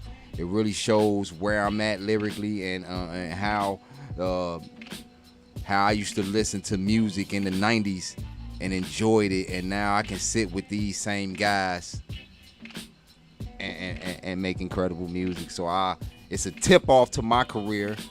It's one of the greatest things Vic Spencer ever accomplished in life. You know what I'm saying? Outside of having kids and a wife, shout out to them. But you know what I'm saying? But the A Villa joint is kind of like one of those, you know, yeah, Vic, man, you one of them guys now. You know what I'm saying? Although all the guys, all my peers believe in that, and I do too. But now it's like, yeah, you know what I'm saying? Certified. Like, and you know, a lot of people always say that. They give you like, yeah, this gonna be my year, my time. Like, I ain't even speaking like that. I'm just speaking like for my career and from where I came from and people that's been following my career for a long time. Right. This is the epitome of what Vic Spencer wanted to get out of his career. So if I even after that album, if I never do another album again, that's the point where I'll be completely satisfied with how I brought integrity and leadership into the game. All right. Well, hopefully that won't be the last time you do another Nah, album. probably not, Okay, because I'm all sitting right, on all crazy right, work, but yeah. Okay, all right. Hey, so, I mean, man, like, okay, like, man, brother, please don't say that now. All right. No, but it's all good, man. Man, look here. Before, man, we get out of here, man, you know, let's speak on fatherhood. You know, tomorrow's Father's Day. Yep. Man, and I'm asking the same question I've been asking earlier, you know. Has there been advice that you have been given, or has there been advice that you have gave that, you know, has stuck out and, you know, you take with you? Well, it's something that I created myself called Fatherhood University. You know what I'm saying? And it's kind of like the energy that I give to myself and all the guys that's fathers. You know what I'm saying? Like, soon when you get a girl pregnant, you are now enrolling, you are signing up to be in Fatherhood University. You know what I'm saying? And this is a school that never ends. You know what I'm saying? It never ends. You learn all for the rest of your life. You know what I'm saying? Like, that's how and I give that energy to all the guys that have kids. You know what I'm saying? Because we not really highly profiled like that. You know what I'm saying? We ain't got no flowers on the side of the road for us. Right. You know what I'm saying? We ain't got no teddy bears with a cigar hanging from it. Nothing. Like, we don't get that kind of love like that. So, you know what I'm saying? If I'm able to spread that energy to people that don't get that kind of love, I feel like I don't even get that kind of love. Like, you know what I'm saying? I feel like, man, I need all of the love. Like, you know what I'm saying? I need all of it. You know what I'm saying? Never enough. Because I see the Mother's Day cards sell out quicker than ever. They ball out. You know what I'm saying? You know, which we're not saying they don't have the right to, but, you know, man, but on the same side as well, man. Come on now. Yeah. Go ahead, show some love. There you go, y'all. Yeah, so that Fatherhood University, that's something that I dub as something that I can give the energy to if I can, you know what I'm saying, or advice or something like that. I spread that energy. Fatherhood University, it's a beautiful thing. It's something that can uplift all men. We don't get highly promoted, so, you know what I'm saying, Fatherhood University. There it is, y'all. Hell yeah. No dorm rooms, though. We out here kicking it. Oh, no. All off campus. All off campus. All off campus. And you know what? We online, too. There you go. All right. Hey, brother. Hey, I appreciate you, man. Appreciate you. No Yes, problem. sir. All right. All the time. Yeah. This for the weed smokers. I hope the leaf choke you. The blunt longer than the cobra. You live. Weed comas have me resurrected. And we have our final guest coming up shortly. The one, the only Southside Originals, Prime Meridian. Stay tuned. The blunt longer than the cobra. Weed comas have me resurrected. If I got 7 grams, then I need an extra beverage. Ride down LSD with the weed. Niggas do the speed limit when I'm rolling the green. Triggers raise more than backwoods do. Convert back to swishers. Rock all black smoking with white politicians. I tell them niggas they gotta do right. They listen to me. I get high and go glisten my teeth. Me and my niggas deep. White car with red eyes. Try living as a motherfucking dead guy. We fill all the bags with the blunt guts. Dump truck came by my house not to take my garbage. He just smelled what I was sparking. Told his ass he can't hit my shit. Been handling trash all day round some of my bitch. I feel like I could rap about trees. The best $25 KDs, call it weed for less. Goof ass nigga, hey. Off the bush, you get a meanest head. Jet fuel on my near future. My past got the cleanest bed. Now I smoke motherfuckers under the table at they own house. Look that boss Don like we out. Just found out y'all paying $10 for the woods just to put 0.5 in them shits. Niggas don't know the name of they weed. They just some fucking hype beast smokers disrespecting the leaf. Manifesting the reefer, it's not cheaper to keep her. How many times me and my niggas had to meet up, just to blow L's and talk about life. If you saw my ass dead, I was next to my weed pipe. Fuck it, nigga, we gon' battle weeds. We took the waffles cause we had the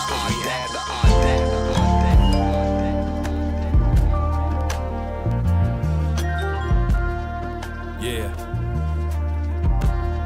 Let's go.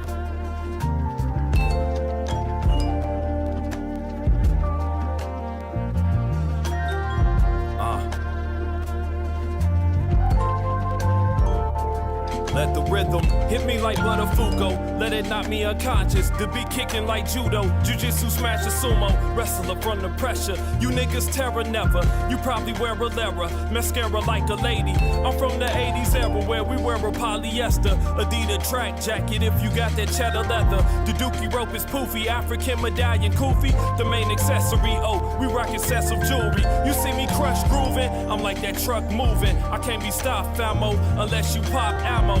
Not no 38, fam, I'm talking about Rambo. Big shit, banana clips, sitting by the handle. I got handles like a point guard, plus I'm agile. So I can outmaneuver what you spitting out your barrel. Look at my body, ain't no bullet holes in my apparel. Bone marrow, broken bones, everything's intact, mellow. I be the god body, confident but not cocky. Who could lock me down? Not a single one of y'all got me.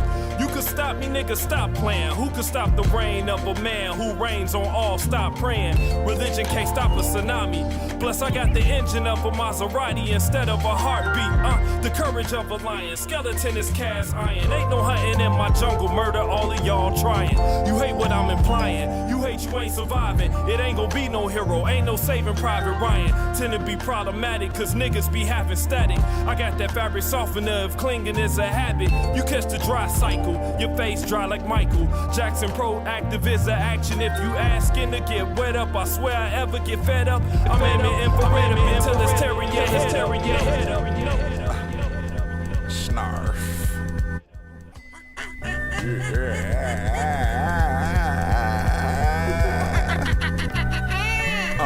Dee-dee-dee-dotty, dee-dotty-dee-dee-dotty dang. My crew motley with the mods, we used to rock the thing. That means we amped up. Black Panthers, pants up, hands up, y'all video dancers. You want your cameo, but in the camisole, I'm Grimlow. Timbos coming in the camouflage. I know y'all going hard, but y'all finish off in 30 more minutes when it's been getting off. So what you wanna get up on? Haters get on gone. Race King Kong mixed with a little Genghis Khan. And this is genius, son. Where they get that lean from? Pisa, Italy, across the Mediterranean. You think you banging some, but this is Bangladesh. Famished, malnourished, damn near started death. Stars on the track, starving artists, artisans, architect, arsonists.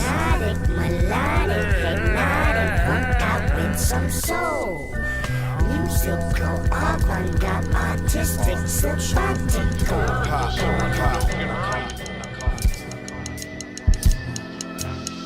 One way or the other. I'm going to get to the bottom of this. It look like I'm doing. I'm killing your motherfucking ass, nigga. Stupid ass motherfucker. Get the fuck is your shit, nigga. Carry a dick. You know it's been the world. It is the end of the world. Kiss all this shit goodbye. It is the end. If you have any sensitivity, kiss all of it goodbye. Listen, everybody's lost their goddamn mind. Everybody has gone fucking crazy. Started when I scribed my pyramid wall. Hieroglyphic graffiti, I'm tagging in the halls. Then I told stories as an African Greed. I wrote down the 10 Commandments derived from my eye. 4 many scrolls amongst the tribe. Call me script keeper as I transform the scribe. Realize my words will coincide with the patterns of the universe. He-Man with a verse. True master of the universe. When a mere thought is quickly put into an action. A super MC way before the art of rapping. And the sweat lost gem.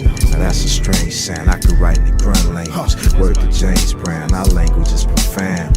Verbs and the nouns, subject and the predicate. Quick to change the subject with proper writing etiquette. Write a verse in Kentucky and perform it in Connecticut. The whole world will love it. I'm a writing specialist. It's so shady in the hall. Tell the story, tell it all. Keep right.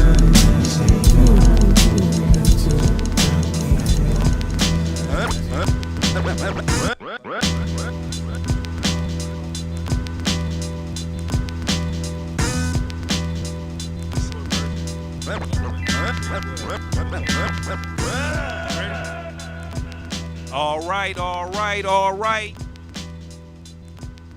Ladies and gentlemen, y'all hear it. First of all, man, can we please get our guests technically sound? I want them technically sound. Uno, dos. Thank you. Thank you. Need the sound. Sweet. Sweet like brown sugar. Horchata. Bubbling. With a little cinnamon in it. Yeah.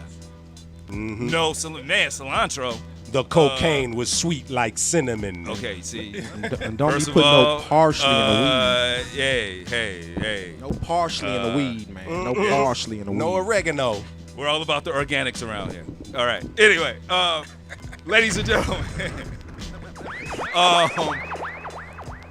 the two gentlemen I have sitting next to me, man, I'm going to say a couple of words. Southside Originals. Man, drop the needle. You know, man, look. House of Blues, live. You know, Toronto, international. You know, jazz, funk, soul. But most of all, music, ladies and gentlemen. I present to you the Prime Meridian.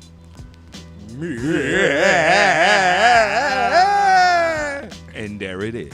Lord Grievous. No, what's good, my brother? Hey, man, what's good with y'all, man? Hey, I just want to commend. I love the ad-libs, man. It's so one of a kind. Like, y'all can make a whole record of just doing that. I swear to God, I'll listen to it beginning to end. No beat. That'd be the illest shit ever, man. Coffee. Hey. Look, yeah. Buddy. You know what? Buddy. What's going up, on, man? Yo? Proud of you, man. Hey, man. You got a First- platform. You got your voice. You know what I'm saying? You got the brand. Man, everything. I'm loving it. Man, I appreciate it, let me bro. For say, real. I mean, you know what I'm saying, not to get too personal, but at one time me and you we worked together, you know what I'm saying? We were roommates, and you know what I'm saying? This brother went off and got married and started doing a show, and I mean, I just look at him now, man, and I just seen your growth, I seen your path, I seen everything you doing, man. I commend you, you know what I'm saying? I watched the interviews. Man, it's a beautiful thing, man. For real. I remember you talking about it. I remember you saying you want to do it, and now I'm watching you do it. You know what I'm saying? And it's here. And now we here joining you, which is like it's coming 360. So I just wanted to you know what I'm saying, say something about that real quick. Commend you on your platform to bring us on to even. I'm just glad I'm part of your journey. You know what I'm saying? Well, man. Well, you know, first, just let me say, first and foremost, thank you all. I ain't gonna get all mushy and stuff because cameras and stuff is rolling, and you know that's for another time. Right. But anyway, no.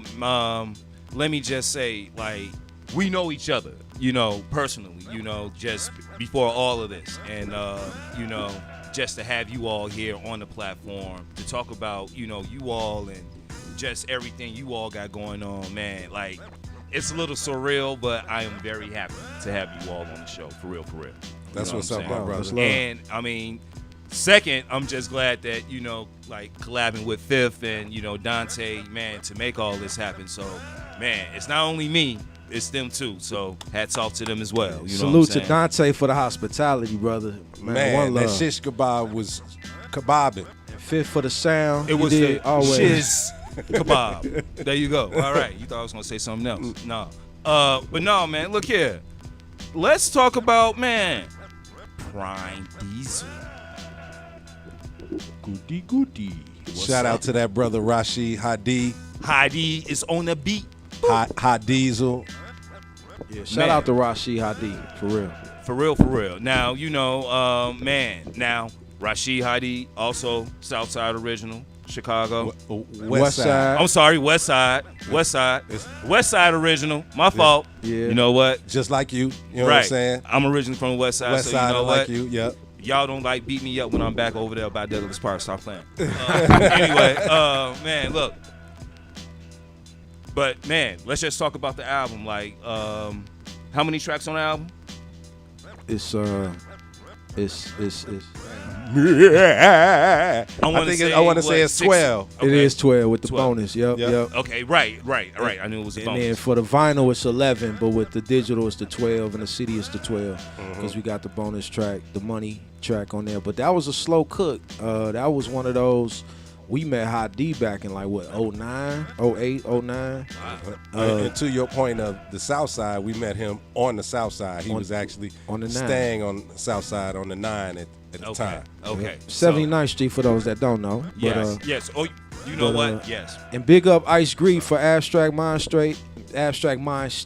He linked us up, and it was one of them things. I was at Tower. Everybody remember Tower Records. And Records. I know Fifth. No, they used to carry a lot of the stuff that the indies was doing. Like you know, whether it was the All Naturals, or whoever had a label, Tower would carry that product. And they had an event, and Rashid Hadi had beats. They were playing his beats. It was Large Professor.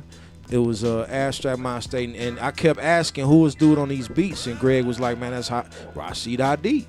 And then and big up Jamal too, Caffeine. You know Jamal managed Prime Meridian back in the day and all that. And he had linked me and Race up with him through Greg, and we went through there. And from that point on, we were pretty much every week, every couple weeks, cook up something. It might take a little break, you know what I mean, and get back together every week. So cook up something, and we just kind of chose a batch of the season. It was like a slow cook that we had in the crock pot, and we just took that little poured some of the crock pot out, and we had them joints. That's how that was, and he mixed it and everything, man.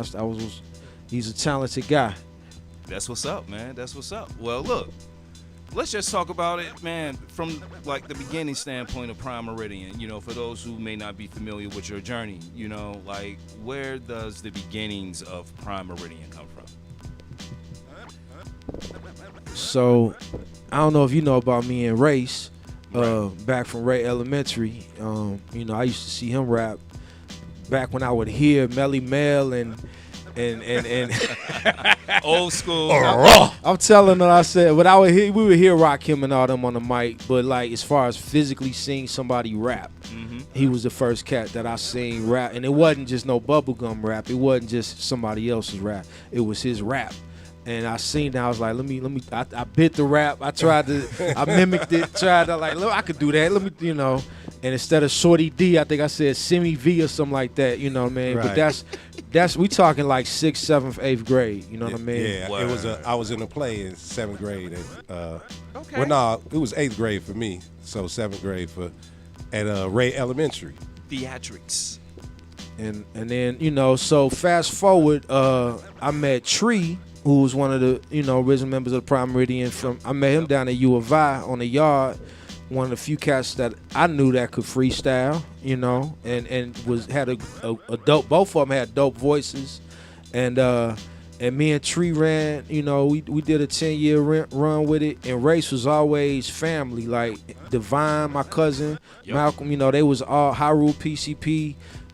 Original Super Legend, you know what I'm saying? Everybody was all family, and so it got to a point where Tree, right after the song with Nicolay, he was focusing on life stuff was happening, so he went into the education realm. He still gets down, but he went into the educational realm, and he was like, yo, why don't you rock it out with Race? He basically gave Race his blessing on that, and me and Race was already cooking, and we had to that point, if you there's an article in the Illinois alumni from Illini. They just wrote an article on Tree, and it talks about him transitioning from music into the world of education. They just recently, like within this last couple of weeks, just put that up. I saw him sharing online. So that was really, it let him tell it. That was really. It was a no-brainer for him. He felt like he was already educating people through music, so why not transition over here? And that's when we, catapulting off the Nicolay overseas, we took that success to another level, got some other producers steady, J. Rose, Willow Trees. You know, it was just a bunch of, you know, guys from overseas. And that's what me and Race kind of branded the new version, if you will, like, you know, the Prime Meridian. And then we still in talks with Tree. He itching. I was just building with Fifth about it. You know, he looking to we gonna make that happen. Get back into the foray. Okay, for real? Okay. Oh, yeah. All right. Hey.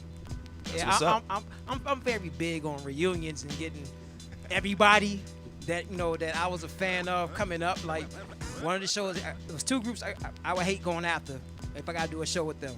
All Natural, if it's like all fam shit, everybody, I hate going on after them. And then these guys, because like they would get up there with instruments and I would kind of be blown away, like, wait a second, they're rappers. Everybody, we know rap just bring turntables and Al Moss might have drums. That's the most I might know.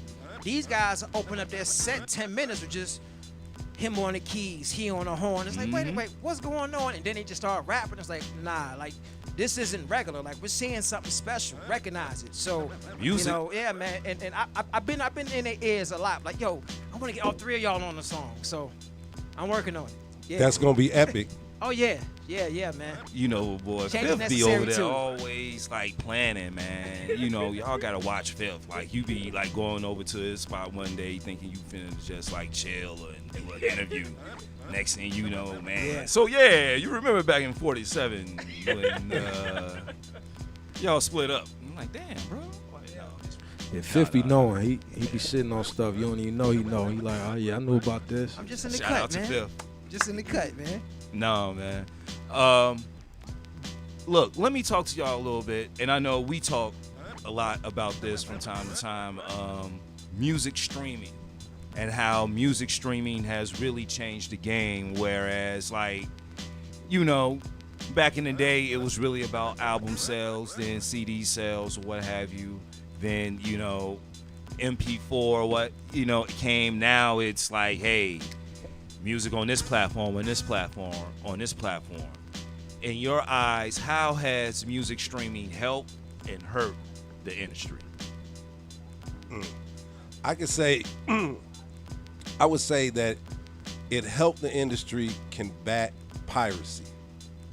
Okay, word. Right? So Word. that was, because that's really what it was about. You know what I'm saying? That was to combat piracy. It was happening anyway, so they just kind of monetized that same system of you having easy access to the music, whatever music you wanted, through a search or through a search engine, right? I think it's hindered it in the fact that it's made music like disposable. I remember when Prince first kind of when you know online was kind of taking off and everything, and it was right after he had put the symbol on his face, right, and he called himself a slave. Right. He started a website, and you had 1-800-NEW-FUNK. Yeah, you had to subscribe. You had to get a membership to get his music and everything. Word. Because for him, it was like, what are we doing here? You know what I'm saying? Like, the music is now, it's not physical. It's in a digital realm. I could just kind of like play it and throw it in the trash, right? This is before streaming services. They hadn't figured it out. CDs were dying and everything. Yep. People weren't going in. It was in a limbo stage, right? So I kind of understood where he was coming from as far as like the value of the music. When things are more physical, like an art piece or something like that, it holds more of a value. You know, they trying to work on it now in the digital realm. You got like NFTs and things like that, right? Which kind of have value and people are putting value to. Because anything that we collectively give things value, right? Like if we say this track shirt is only 20 of them, you know what I'm saying? Now it has a level of value because there's only 20 made and everybody, wants one. But in the digital realm, it's kind of just like, you can have access to it whenever you want to. You can pick it up, throw it down, put it under the bed. It'll still be back there. You don't really it has no sentimental value whatsoever. You know what I'm saying? Gotcha. One thing I was going to say, too, is the access. It's really helpful as far as access is concerned. So as a digger and a beat maker, I mean, to be able to number one, I mean, I know DJs, you don't have to carry the crates. You got the Serato platform, but Shazam and then YouTube, the MP3, I mean, I love digging in the crates. I mean, I love feeling the vinyl, touching the opening, looking through liner notes, all that. But if I'm in a mode and I'm right then and there trying to just get a beat idea out, the Shazam, YouTube, MP3, all of that stuff is just ready. The excess is like nothing before. I don't have to go to this record store, that record store to find it. It's right there. And that's the gift and the curse, right? Because on the flip side, it's like when you're selling product, other people are doing that as well, and now you're not really receiving, But as Race mentioned, when it's physical, the physical art, I want to buy certain things that's, that's art worthy. You know what I mean? That has that time, that look, that vibe. I want to support that. So, that's when the cream rises. You know what I mean? You trim the fat off. So and to add on to that, something that he said as far as DJs and like carrying records and crates. Let's look at it like this. If I'm a DJ and I have expensive records, they have value. I can leave them at home and I can everything's digital now. I can bring it and I can play the same records, but I'm not gonna damage or possibly, damage or anything can happen to these records that have value. If you believe they have value and you want to treat them as such. Right. Okay. So look, I want to ask you all this question. I tend to ask a lot of artists this question, especially those who are familiar with, these artists such as MF Doom and even like Shock G and, I'll just start with those two. Being like, musicians as well as like MCs, and beat makers and things of that pretty much creators, to like see like the death of like MF Doom and a Shock G. What does that really do to like the essence of like, true hip hop and that like pure sound? Because true, they won't be around, but does it give like sort of a knock to those coming behind trying to like emulate or whatever, or like not necessarily cash in, but hey, these were sort of my idols, so let me just like it brings take the from it awareness. A little bit. It brings that awareness to like you, the Doom bots. It's a lot of. But I mean, at the same time, that's cool too, because it's pushing it. I remember Dilla passed away, and all of a sudden he was the greatest ever. All of this was unearthed when true Dilla heads were Dilla heads, but everybody else, it took unfortunately his passing for the awareness to be had. And Shock G was already, he was already a legend. You know what I mean? People know about Shock G, but Doom, he has that mystique. So yeah. And you could just hopefully you have some people that pick up on it before you pass. Like in the case of Doom, this statement's gonna be controversial what I'm gonna say, but I think in the new era, it's a lot of people who would call Rock Marciano the Godfather. I would personally say that he got that from Doom. He did everything that Doom did, and a lot of the cats in this, in the what they like the rebirth or the what they call the new golden era. A lot of these cats, this is why you see them going out and wanting to do records with Doom. Yeah. Doom gave us the blueprint back in it when the game was a little shaky, as far as like the traditional sound of hip hop, and it was getting a little more poppy and some other things were going on. Doom was the one that showed us you could still do it like this and get on Adult Swim and tour and get your merch off. And do all these different things that you see cats doing now. Even on the fashion tip, he was one of the first cats to have like the SB dunks. You know what I'm saying? That's true. So That's true. And not to take away from anything that anybody else is doing, but I just feel like that has to be acknowledged and recognized. You know what I'm saying? Especially in his passing. I wish it had kind of came out a little before when he was alive, but in his passing, man, that brother gave us the blueprint, man. You know what I'm saying? Word. Yeah, that's why I appreciate people like the Side A that Fifth Platform has, and the Versus platform. All of that's giving the flowers to the people that, why they're able to enjoy that, because it's so often we get those after the fact, That is very true. Okay, that's what's up. Well, no, I just find that very interesting, because I think about like a Shock G, a Doom, a Prodigy, a Sean Price, and it's not to take away from others who have passed away, but when you're really talking about, as I said before, a purist as myself, who really appreciates the creativity, of the art, in itself, and the rhymes and how everything is put together. There's a science to it, and these were scientists. You know what I'm saying? They were masters at their craft, and they studied it. And now that they're not here, how that effect ripples down almost in a sense. So hopefully inspiration, yeah, for sure. Okay, all right. They like new age jazz artists. Right, it's like, I think that's the beauty of it. There is like a standard form of hip hop, kind of like there's a standard form of jazz, like you hear the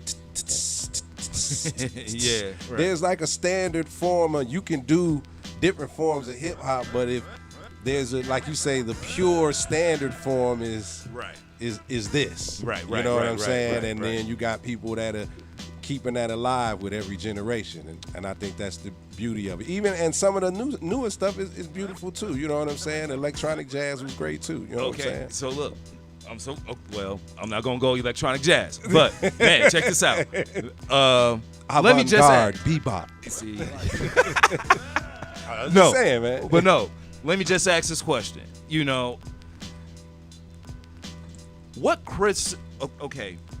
What unfair criticisms do you all think these new artists get that they don't deserve?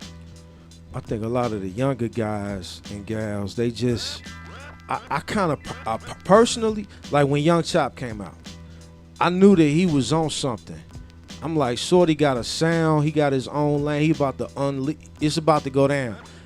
The thing about it is the stuff on top, right? It lowered the vibration, lyrically, which is unfortunate. But I mean, they were doing what they had to do. I can't knock it.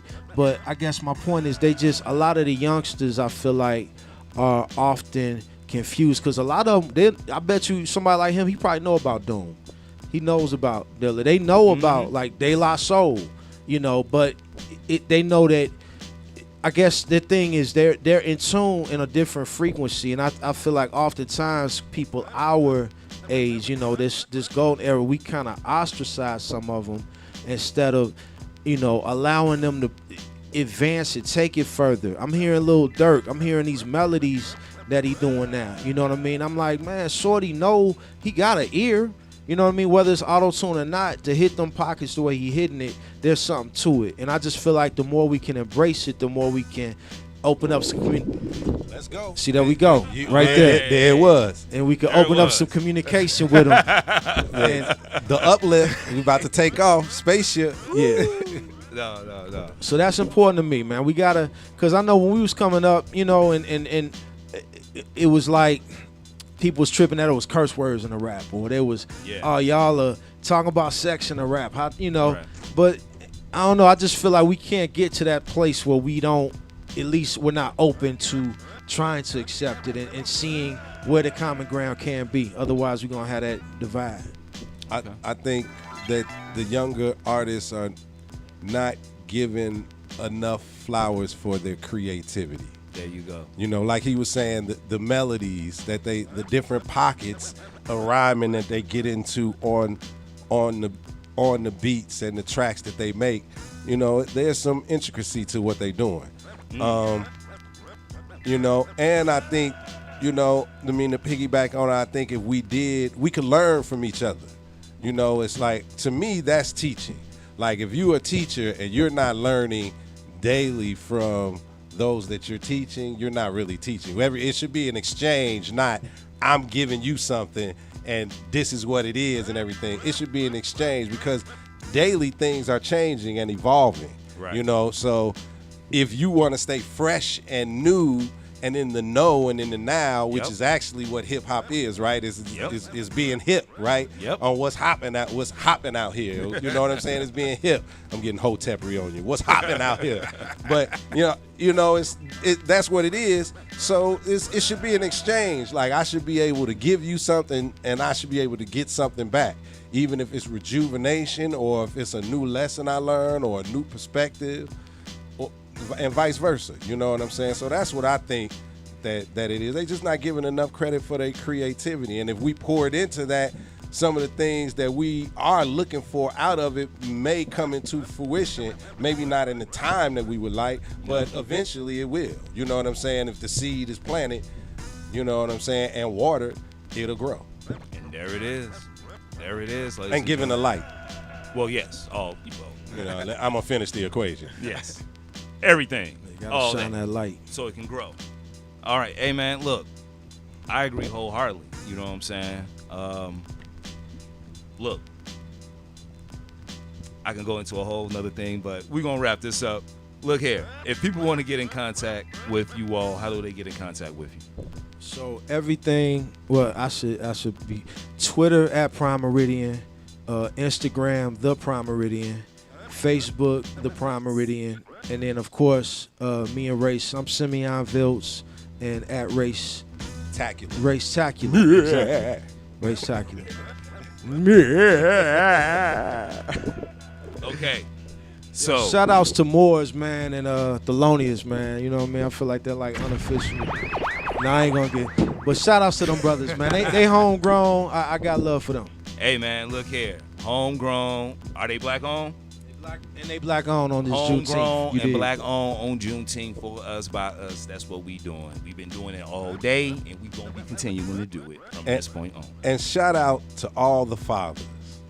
Yes. Let that be said. I'm going to go ahead on and pat myself on the back. You know what I'm saying?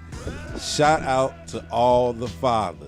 There you go. Yeah, happy Father's Day, brothers. There you go. Yeah. Hey, man, seriously, I said it before and I say it again to piggyback off y'all. Shout out to all the fathers. And once again, if you're a male mentor in a child's life, making a positive change. You a father figure. You're a father figure. Happy Father's Day to you. Man, all y'all, man, worldwide, no matter the situation, you are somebody, you are love. Happy Father's Day. That's what's up. Man, brothers. Right on. I appreciate y'all. Fifth, anything you want to add to this before, man, you take us up out of here? My fault. Man, I want a shout out. I know we mentioned the wonderful camera lady right here. Also, I want to shout out to my sister Jamie for getting this food together for us. My man Dante's wife. Yes, sir. Yes, Shout out sir. Jamie. Shout out Jamie. Shout out to Jamie. Man, thank you for everybody that came through. Leon, Skip, Bardo, Prime Meridian, Vic Spencer. Man. Hey, Fifth. Very important people. Fifth. What's up, brother? Man, you missing something. What's up?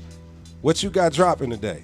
I gotta get on interview. I gotta get on interview status with you, man. There we go. On, hey, don't let the glasses fool you, man. I'm in tune. I know I'm up here hitting you with the Ray Charles, but I'm in tune, my friend. My man. Man, I got a single out right now called Black People. Me and my man D Jackson. We're a group called Second Cousins. Song is called Black People featuring my man Neek. It's out. Bandcamp today got released on all streaming platforms. It was Bandcamp just yesterday. If you go to Bandcamp, you'll get the song, instrumental and acapella. You're just gonna get the song on the streaming sites. So what's man, up with the album though? When we dropping that whole piece? That whole album should be out September. We waiting on 2 more pieces. My man Race, Profound, yeah. So All right. as soon as we get them pieces out the way, the album. Oh, you just the put rest me of it's on done. blast. Yeah, I put you on the Okay. spot. Put you on the spot. Now I know. Right. You know, he's just bouncing right back. Take those yeah, with you. man. Yeah.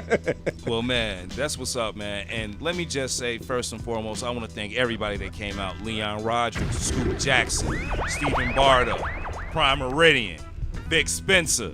Man, my wife, the beautiful, the lovely Chandria Brownlow of Chandria Brownlow Media.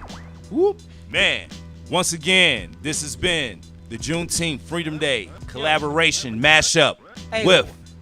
one more shout out. Shout Yes. out my wife Angie and my daughters and my son. They're watching up in Wisconsin Dells. So shout out to all of them. Oh, they up in the Yeah, Dells? they up in the Dells. Oh, man. Man, they chilling for real, man. I'm hating. Right, out I'm to a straight up tribe. hating, man. I'm hating. I'm keeping it Shout out funky. to Shout a out to tribe y'all, called- but man, y'all chilling though, for real. Like, it's hot here. You know, Sliding like, down man, water for real. slides. Right, Tribe you know, called y'all out of cool. Bio. Y'all in the chill called- cabin. You know, man, we out here in sun. Yo, On some color purple. Man, they in pools, man. A Tribe Called Simeon too, man. Shout out to my C's, man. Definitely, man. Proud There to you be go, a dad. man. There you go. Love y'all brothers, man. Then there you go, man. Look here. Shout out to, man, once again, my lovely wife, all my family, my wonderful son who just graduated high school, Harry. That's what's up. That's what's up. Man, you know, that's a story for another day. I got a show on that. But, you know, it's all good. And yes, to all you teens out there doing your thing, hey, man, look here. Like Will Smith said, sometimes parents just don't understand, bro. Yeah, But man. that's okay. But you know what? You still got to do what they say because you still living in their crib. Stop playing. Anyway, all right. Ladies and gentlemen, this has been Word with Ty Brownlow, Side A, the Negro League. You can follow me, Ty Brownlow, on all social media platforms at Word with Ty Brownlow. Not words. Word with Ty Brownlow. Or you can just go to my website, tybrownlow.com. Man, you're going to get all this plus more. I thank you all. Happy Juneteenth. Well, prosperous Liberation Juneteenth. Happy Father's Day to all my fathers. We out. Salute. Peace. Peace.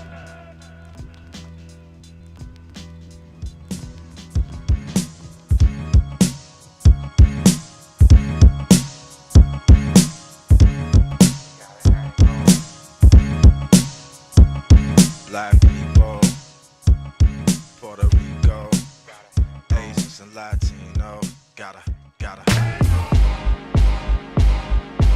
This is a Nickelodeon remix. Hang on to the feeling that I had when my light was shine bright and I really knew my path was clearly laid out. My fears are played out in a way I wasn't happy, like I was afraid of rapping. Now we tap into a whole new entity, music ministry, while it seems Satan controlling the industry. Hang on.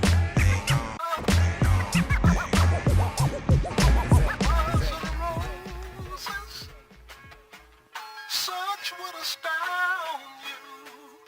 The joy of children laughing around you. These are the makings of you. It is true. Yeah. The makings. Come on. Yeah, let's get it started. Let's get it started. Let's get it started. Yeah. Let's get it started. Let's get it started. Let's get it started. Let's get it started. Yeah, let's get it started. First off, 2 fingers up for the departed. I lost a little baggage, guess that I forgot to guard it. Heart was floating, love kept me high when I'm around it. But when I had to bounce, only my daughter kept me grounded. Chicago living, still fantasize making a killing. Success alleviate the stresses next, Lord willing. I'm dealing with hate and killers that plied on me. Got a lot of ill will like they chilling with nines, homie. I'm non-phony. In a world that's unfamiliar from what I know. Surrounded by politicians and Instagram models. Black boy running scared as old man's in a bottle. History repeats his story. No glory, getting closer to God. But religion got me second guessing. Scratching my head as I walk with a concealed weapon. I'm just thinking about protection. Focus on my people. I just want to move the needle. So, finger in the sky for the past. 2 fingers for peace, make it last. 3 times the grind, it don't quit. 4 fingers and a thumb, make a fist.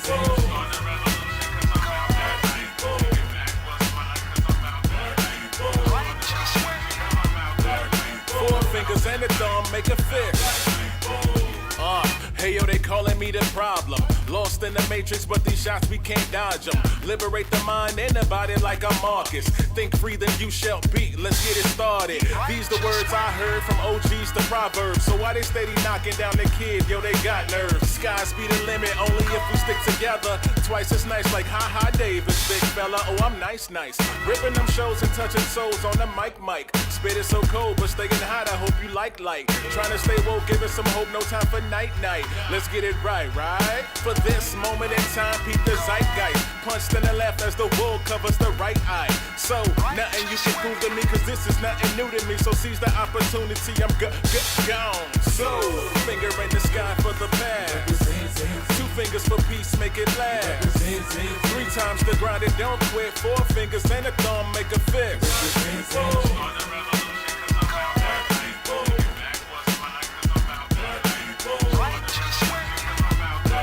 Four fingers and a thumb make a fist. Yo, let's crown our blackness. Been tortured for generations. Brutality land on the hood, priority salvation. Go toss a Molotov through the fire. All in the nation sitting around pressing us down. 40 plus run all the acres. 40s, abandoned buildings infested with fiends. Teens to 40, demanding children is restless. Shootouts with Glocks 40s. Peel off the tires and screeching liars. Say we love living this way, the same when you want is bias. Celtics Lynn passed away before Passover. The air is thin.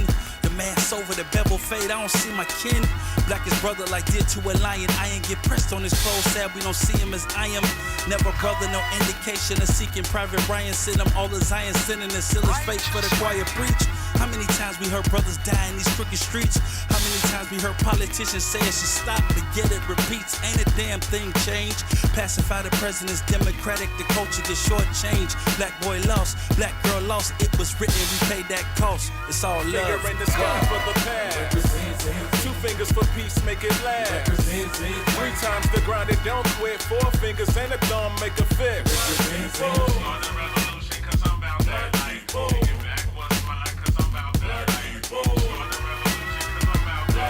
Four fingers and a thumb make a fist.